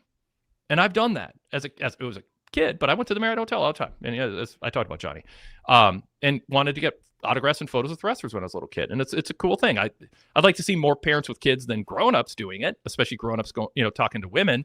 I get all that. It's kind of creepy or it's kind of like weird. That can all be true. And it can also be true that Bayley handled it well. The guy backed off and Punk snapped, as he has a history of doing, and did something that was so jarring that the security and Ace Steel went up to him and made sure he didn't escalate the situation. I'm sorry. It's just like, there are absolutely times for wrestlers to step in, but I don't think we should say that's the justification of what we saw there. Yeah, and Wade, I don't. Since I responded, go ahead, Johnny. Yeah. No, go ahead. Yeah, look, I would say 100% you're right. Like, there's no justification for hitting anyone ever, and I was probably being way too flippant at the start with my comment, because I think it's just like probably what I'm trying to respond to more is the parasocial nature, I think, of the relationships, and I think that there's a level of closeness that fans want to get to celebrities in this day and age that I think is wildly inappropriate, right? And so, like, I very much just want to be. And TKO should address it, right, Johnny? Yes. Like, that should be a new 100%. corporate policy. There should be a meeting. The TKO should bring in professionals who understand this. They should sit down with the wrestlers. They should listen to them. They should come up with a policy. I think some wrestlers are going to be like, I've been in this business for decades. I grew up in it as a fan. This happens after every pay-per-view. I've been around it constantly. It happens at StarCast. Wrestlers are roaming hallways at StarCast, interacting with people. MJF was in character doing it. It's not unusual for wrestlers and fans to hang out. This is just part of the culture. This isn't some aberration. But as you point out, Johnny, if there is an increasing amount of familiarity, Mickey James said like 15 years ago to Pat McNeil on a live cast, we're getting too familiar with our fans. Mm-hmm. We're making them feel, and part of his wrestlers are chasing followers and likes and bonding with fans over opening their lives up to them. And, this is a consequence of it. I don't think it should be. I'm explaining the cause, not excusing the reaction to it. But there is a cause of this that I think is different than 35 years ago when people hung out at a hotel looking for an autograph. But anyway, CM Punk. This is CM Punk. I mean, it was the clock said 14 seconds when Bayley held her hand out and pushed the guy away, and he was like, oh shoot. It was like shocking to him that they didn't want him 5 feet from them. I mean, it just seemed like, oh, okay. And he did 2 seconds later, phone's knocked out of his hand. Like, that's not assessing the situation. That's snapping because there's baggage, but you assess each situation individually. And it's not like there wasn't security there. And it wasn't this tense situation because of what happened earlier in the day or supposedly a minute earlier. CM Punk on film has his back turned to his wife in that very hallway with that fan holding a camera. So the story that this is some dangerous guy that everyone was worried about, well, why is Punk his back turned? The absence of evidence isn't proof, but there is not evidence that this was some high-tension, dangerous situation. Other fans were filming. If you watch it and you watch it and you watch it, Punk's reaction is consistent with how Punk behaves, and it is not a situation that I think should be approved of. Most people approve of it because it's abstractly satisfying. But specifically speaking, it was inappropriate. And I just don't think that's a controversial stance. Wait, just real quick. If there's not going to be anything done now, because I had brought this up with Taylor when we did our latest episode. do you remember last year when Rhea got mauled in Paris, where it almost looked like she was getting eaten by a horde of zombies because she couldn't even open her Uber car? Mm-hmm. And there's all these fans taking pictures and everything like that. And I even brought up, like, Seth, it was only about 4 years ago Seth got attacked on Monday Night Raw, and if they haven't really addressed it now, I don't think they're ever going to. They absolutely should, because if nothing else, like these women, all the security should go to the women. Like there should be X amount of security guards for all the women, all the diva celebrities, whatever. Just because I think I've been around too many times, Wade, where I feel actively. I feel the fear sometimes in the women, because I just feel like they always have their head on a swivel, and it makes me sad. And I think precaution. I was just hanging out with neighbors. It's our annual neighborhood mulch, and one of my neighbors was talking about her daughter moving downtown and how they want her to be moving in a place that's safe and close to her work, so she's not walking the streets alone as a 5'2" woman in town. Right, that's a real issue for all kinds of women, and precaution should be taken. It gets amplified when you're famous. Mm-hmm. And people feel a familiarity with you. No question about it. Deal with that as a policy, for sure. But this is not somebody on a dark street or being, mobbed in a car. It is fans lingering in a place where fans for decades, in a context where fans have lingered. There was another fan in full view filming it. CM Punk was right there. There's yellow shirted security everywhere. Bayley did not go, "Oh my God, this guy." She just said, "Get away, dude." It was not like, "I'm scared" or "I'm feeling threatened." She assessed the situation herself, and I trust her. "Get away, dude." And then she didn't ask for security. She went back to hugging. She took her eyes off the guy. My interpretation of that, from having seen more than CM Punk, I think saw at that moment that he acted. We might have a lot more information in camera views now. It wasn't a situation that needed to be escalated. It had been taken care of. I think he can walk up and stand by his wife while she hugs AJ and Bayley. That's fine. I don't think knocking the phone out of his hand is a precedent that we should all approve of as a society. And Johnny, I take you at your word for what you said and how you frame it. I'm not rebutting you anymore, but it is I read a poll on PWTorch. It's up to 63% are cheering for Punk. I don't know how many watch the video or think about, does the actual specifics matter, or is this a general release of, yes, these creeps are bugging me? As you say, Brian, this has happened before. I just don't think this dude who's like, "Bayley, we love you," and his voice is cracking, should be the poster boy, and his life should be ruined because he didn't have the social wherewithal to understand when people walk 12 steps away, you don't walk 6 steps towards them and keep filming them. I mean, that's not a high offense. Yeah, 100% agreeing. I made a somewhat flippant comment, which I should have known better talking to you, Wade. Yes. I think it's you just listen. Yeah, I think it's an important topic. Yes, I mean, I really do. But I think it's important we react to the scale of the specific situation. But if it's inspiration to make change, then good. I mean, Derek Mitchell says, "We've seen police officers overreact instead of de-escalate the situation, and I thought Punk overreacted." Mark Paschetti said, "I just rewatched it, and I can see your point, but he got right in their personal space, not 5 feet away. I would be curious what other people who were there said, but no, the guy wasn't violent." Well, Bayley had to extend her hand fully before she reached his phone, so I don't think he was. I mean, I don't know I guess we have to find what personal space is, but when they hugged, there was another, I think a woman there staying with the phone who was closer than this guy. It's just when they walked away, she didn't follow and he did. Pickens said, "Punk will sleep all the night knowing that years later he's still hijacking AEW post-show chats." Ducky D says, "Honestly, Punk should have had his weed carrier a steel punch dude in the face." That is an allegation. I don't know if it's true. Wrestlers need to start moving like rappers in public situations like this. Nobody gets near the star. And Zach Barber goes, "That's snapping because there was a man all up in his wife's face." Let's define what all up in his face is. It's a guy 4 feet away holding a phone going, "We love you, Bayley," who's marking out for a wrestler in a public lobby where other fans are holding up phones. And it's been common for decades for big events wrestlers to gather in hotel lobbies. I mean, I all up in the face. Now Punk gets free reign to assault him. I mean, come on. Let's respect Bayley's ability to assess and handle the situation, which I think she was satisfied with, because she then looked away and continued on with her moment before Punk intervened. And Bayley can handle herself. She's from the east side of San Jose, so she's got it. David Bryan says, I heard that. But I think about Punk, you can be right in the wrong way. So anyway, really a summary for his career. Mark Biscotti says personal space would be more than arm's length. So you're right. Okay. What Johnny? Sorry. Oh, I was just going to make a final point that I think, hopefully the change that comes about this is for like policy change to make all wrestlers feel safe, right? Like regardless of gender, size, whatever, it should be policy change where, between management and the company. And to be clear, I don't know that this is just a WWE problem as well. Like, it's probably got to be a conversation within AEW around how they're sort of, protecting very public figures in their space and what needs to be done to make them feel safe.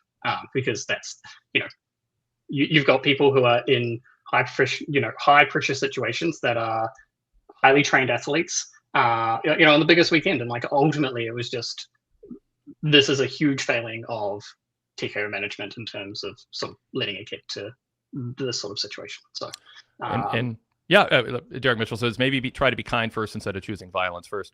I talked to Zach Cadorn on the flagship this week. Everyone should check it out. The Blue Logo Show.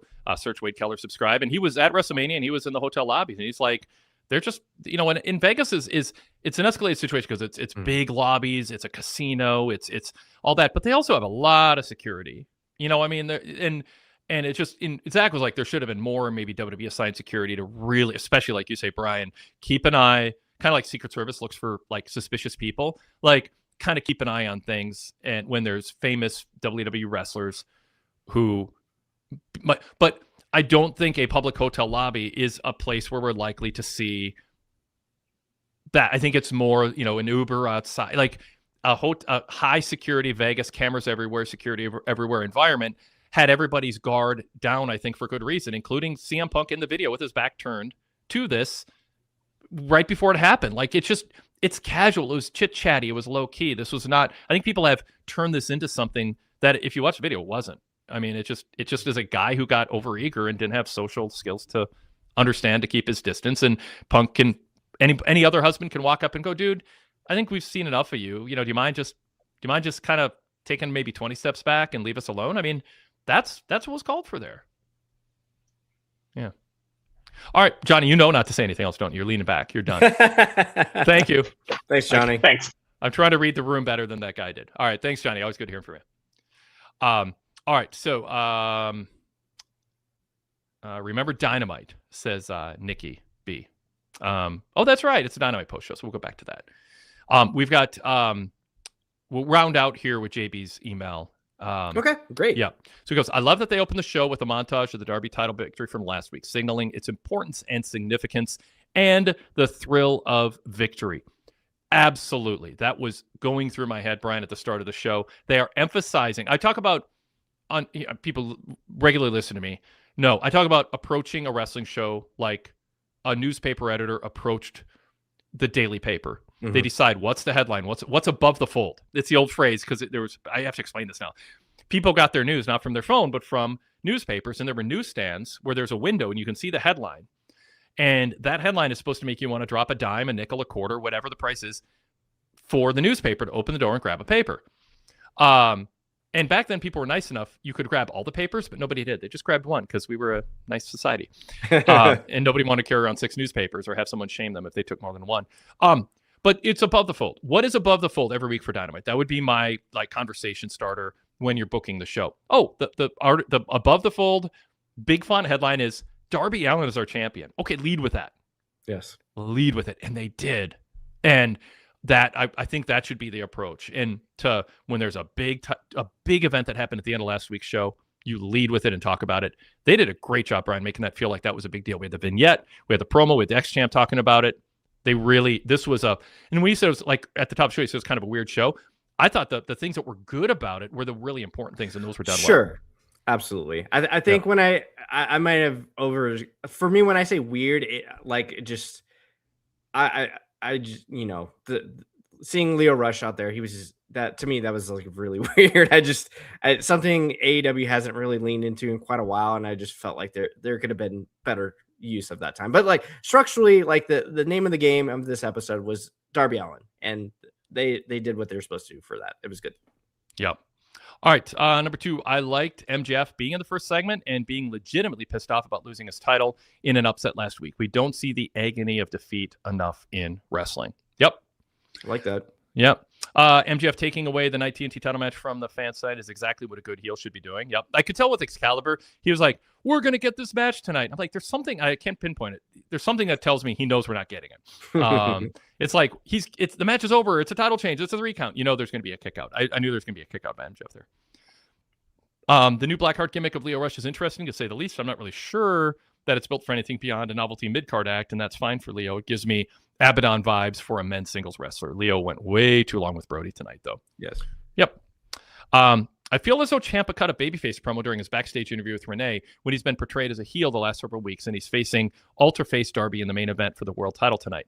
Smacks of Swerve's cool guy promo the week after his heel turn on Kenny. Yep, we talked about that, and yeah. The fact that Copeland specified that he and Christian would retire as a team if they lost FTR at Double or Nothing keeps the door open for me that they could actually lose. If he'd said, we'll both retire, I'd have been certain that Cope and Cage were winning. So I do like that particular attention to detail.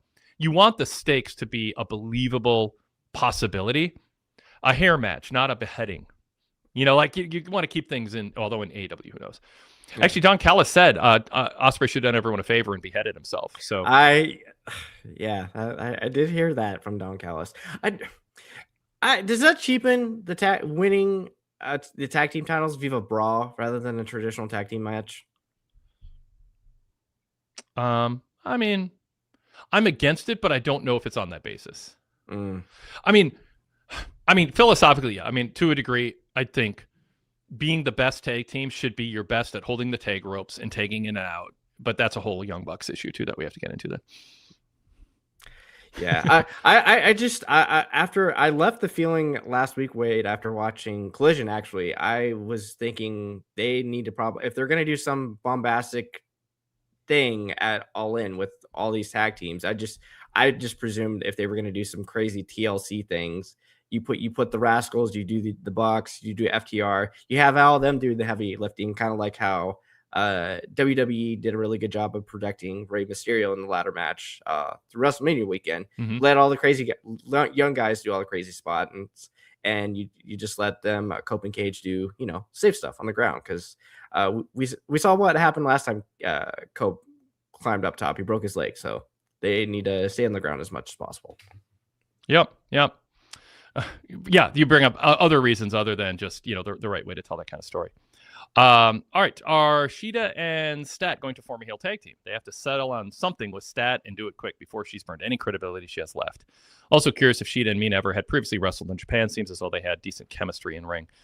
Decent. Statlander's reaction, I don't know if I trust Stat's acting. You know, like she's in the ring and she's kind of like, what just happened there? And I don't know if I'm comfortable with it. And is she going to be mad? Is she going to be mad at me, or am I going to be mad at her? Is she like, I couldn't. And then I'm like, wait, I might be reading too much into Stat interacting. What do you think was going on there, and what's the story they're telling? You know, I feel like this is the most entertained I've been by Sheeta in quite some time on television. I feel like, you know, she's acting a little bit more heelish. I really enjoyed the exchange her and Mina had, kind of like, you know, dog cussing each other out without any subtitles. I was like, oh, okay, this is great. Like, this probably one of Sheeta's better on-screen promos I think I've ever seen. So I don't know if they're obviously trying to say, oh, it was Sheeta that did this to Tony Storm. But like a part of me also think, are they trying to also plant seeds? It was Stat that actually was the whodunit who shot JR and shot Tony Storm. I mean, I don't know. Stat in this role is kind of, I don't mind it because she's not necessarily doing weird promos. So I like that aspect. And maybe they're trying to find something fundamentally. They're doing something in the middle, like the mid card for the women, that is not a title thing. So I'm for that. Yes. I'm for that in principle. Let's do a good job with it. Yes, please. And I'm not sure where it's going yet. But I think we need to make sure you don't lean on just Statlander's acting skills to tell us the story. I'm for Ospreay doing subtle stuff. I'm not sure about Stat. Derek Mitchell, super chats. Thank you, Derek, sincerely. Who needs Rhea and Io Sky when we have the team version of Statlander and Sheeta? Oh God, that's mean. All right. I don't hate the storyline of Ospreay pushing his limits too far upon coming back from serious surgery, but I don't want them to take it too far oversaturated by shoving it down our throats weekly. Let this be the bridge to Ospreay winning his confidence back by defeating Kenny in the finals of the OWN Cup, but let it be more subtle. Yep, we're for subtlety. It was okay. I was okay with the length in result of Ospreay Davis because they were former partners and theoretically know each other very well. Also, obviously, Ospreay wasn't close to 100%, and Davis has been treated as a more than credible opponent the last few months. Yep. The returning Samoa Joe received a huge reaction tonight. If he's going back with Hook, I want them to drop the ops and just make the two a badass tag team like they should have done from the beginning. Yeah. When they announced that, I was like, cool. What about Bowens? Because he's been trying to join the ops for a while now, and it is. I think Johnny had said, it's push pause and then push play when someone's out for a while. All right, I'm kind of racing through this because we're running long. The Hurt, and sorry for the Punk excursion. The Hurt business was an excellent choice for Jericho to even the odds against the Demand. I was afraid that it was going to be a learning tree reunion. It seems like the Hurt business have been anchoring Collision since their return, which I think is interesting. Jericho, Brian. Yes. What do you think? He's it's a Jer Hurt syndicate, I guess. Like, well, no. Wait, first, what do you think of Jericho? I want to ask you that first. Like his promo, the subliminal little under. I'm kind of digging it. You know, I it's kind of like silly mid card for Jericho. Is it too silly? But I think in a weird way, this is kind of like the skits and bits on AEW. I don't mind where it's kind of silly. Jericho's obviously. Now, I like how if he's made fun of, he's doing a patent on everything and putting it on a shirt. Yeah. I would love to see the people wear that shirt. That'd be very, I mean, you know, and his subtleties of just calling everybody bald. The Hurt Syndicate turning into the New Age APA is kind of funny. I like that. Actually, that makes sense. And I like the lore of Chris Jericho and MVP working together after supposedly not liking each other, and MVP saying, "Hey, it's all about business," which I was like, "Hey, that's a nice little touch." Yep. MJF's reaction when Ciampa gave him the peck on the cheek when they crossed paths during Ciampa's entrance was priceless, much like MJF's reaction when he first heard the ice chants for Brody. MJF does an excellent job showing his emotions with facial features, much like Batista or Brock. Perhaps this interaction somewhat explains Ciampa's babyface-like promo earlier in the night. I don't know if it explains it. It might be related to it. But yeah, I mean, that was fine with it. It was a fun little thing. Yep. All right. I like that the Scorpion Deathlock gave Darby a legitimate submission finishing move. Yeah. I liked how he repositioned. That was very creative. I like that. Yes. It felt like a genuine struggle. Yes. It didn't feel like, we're all going to shift ourselves into position. It really was an effort. The champ heel turn on Briscoe feels ill-advised at this point. It seems like they quickly decided the face was the best lane for him, and I'd rather they quickly course correct than not or wait too long. There's course correction, and then there's just skipping a whole chapter. Right. Yeah. All right, so Darby, final thing here from JB. So Darby's going to be our fighting world champion. I think this story works in the context of Darby. He's going to take in too much, lose to MJF at Double or Nothing, yet still maintain credibility as he has so many credible title defenses during his reign that he ran himself ragged. As always, love the show. Go VIP. Yeah, I mean, last week I thought, okay, MJF is going to make this seem like a huge fluke. And that's kind of just, in a way, maybe disrespectful to Darby and his fans that, we're not going to actually have Darby beat MJF without all these things stacked against him. That's like, I don't know, do Darby fans maybe deserve Darby to seem more credible than that, given the fights that he's been through? But if you counter that with Darby being a fighting champion, Ciampa, then Brody, then whomever, and he only loses to MJF because he voluntarily puts himself through a gauntlet of title defenses, then it does create an excuse for him losing relatively quickly to MJF because he stepped up as a babyface. And I can respect that story, even with the baked in negative. But if it's a one-off exception that, this is a case where the world title's defended a lot, but we kind of go back to normal, I can sacrifice that for the story they're telling with Darby because it does make sense, Brian. Yeah, and especially if it goes the polar opposite where MJF's like, I'm going to do the least work possible because I'm the star. Screw you guys. I'll maybe work every 45 days, if that. Yeah. Going back to Jericho, Derek Mitchell says, why is Ricochet being ridiculed for being bald? What's wrong with bald people? I do think that's a missing ingredient in this. I think Ricochet, it has to be established that Ricochet is sensitive about it or something, where you're getting under the skin of an obnoxious person who's acting like something that isn't a bad thing is something to be ashamed of. Yes. And if you do that, then Jericho needling him doesn't feel like he's making fun of every bald person on earth for something that they either can't control or have chosen to do because they think they look better bald than with hair, which, by the way, is true for quite a few people. Not all. So, yeah. I mean, I wouldn't... The idea that Jericho thinks he's being clever by going bald about Ricochet, I think you need to have some semblance of why is that going to bother Ricochet. Ricochet happens to be somebody who looks good bald and might look better bald than he did with hair. Yeah, the Ricochet with hair pictures, it's kind of jarring, actually. Yeah. Derek Mitchell earlier in the Super Chat said, did Ciampa win a number one contender match or an eliminator match? I'm not a fan of anyone being granted a world title match without earning it. Do you remember the explanation last week for it? Other than him saying he wanted it? Well, he opened Dynamite last week, if you remember. So he beat so he won his opening match and then got in a mic and basically he announced I am next, pretty much. And I think he did actually win I think it was on a 3 or 4 match win streak technically. So he had a win streak. Yeah. I mean, his promo was after beating Desmond Xavier, by the way. Yeah, Desmond Xavier, that's who it was. Not exactly, beating a member of a 3-man Rascals team that rarely is on Dynamite isn't exactly a prestigious way to build up. Kind of we say about maybe it would have been better for Brody to beat somebody more credible this week too. And he just said, I am sick of waiting. Whoever wins, I'm coming for the world title. Oh, and then he kicked Xavier in the stomach afterwards, which is kind of heelish, by the way. We're looking for signs of a heel. And so I don't know. I wish Ciampa didn't go, I'm tired of waiting. I wish Ciampa would go, I am tired of being overlooked with my winning record. Yes. I won a title when I arrived. I got cheated out of it. I have been winning. I have not gone back after that title.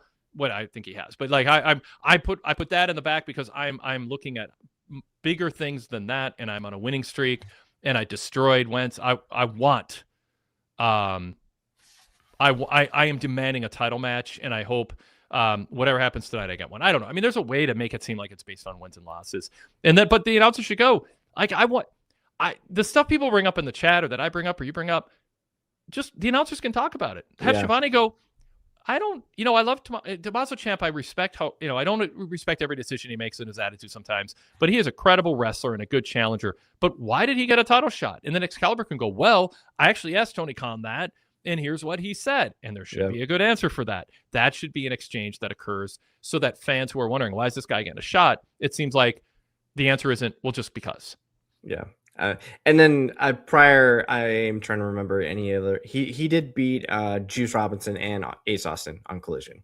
Well, there you go. Now he's in line for a shot at the Continental title, the international title. I don't know about world title with those wins.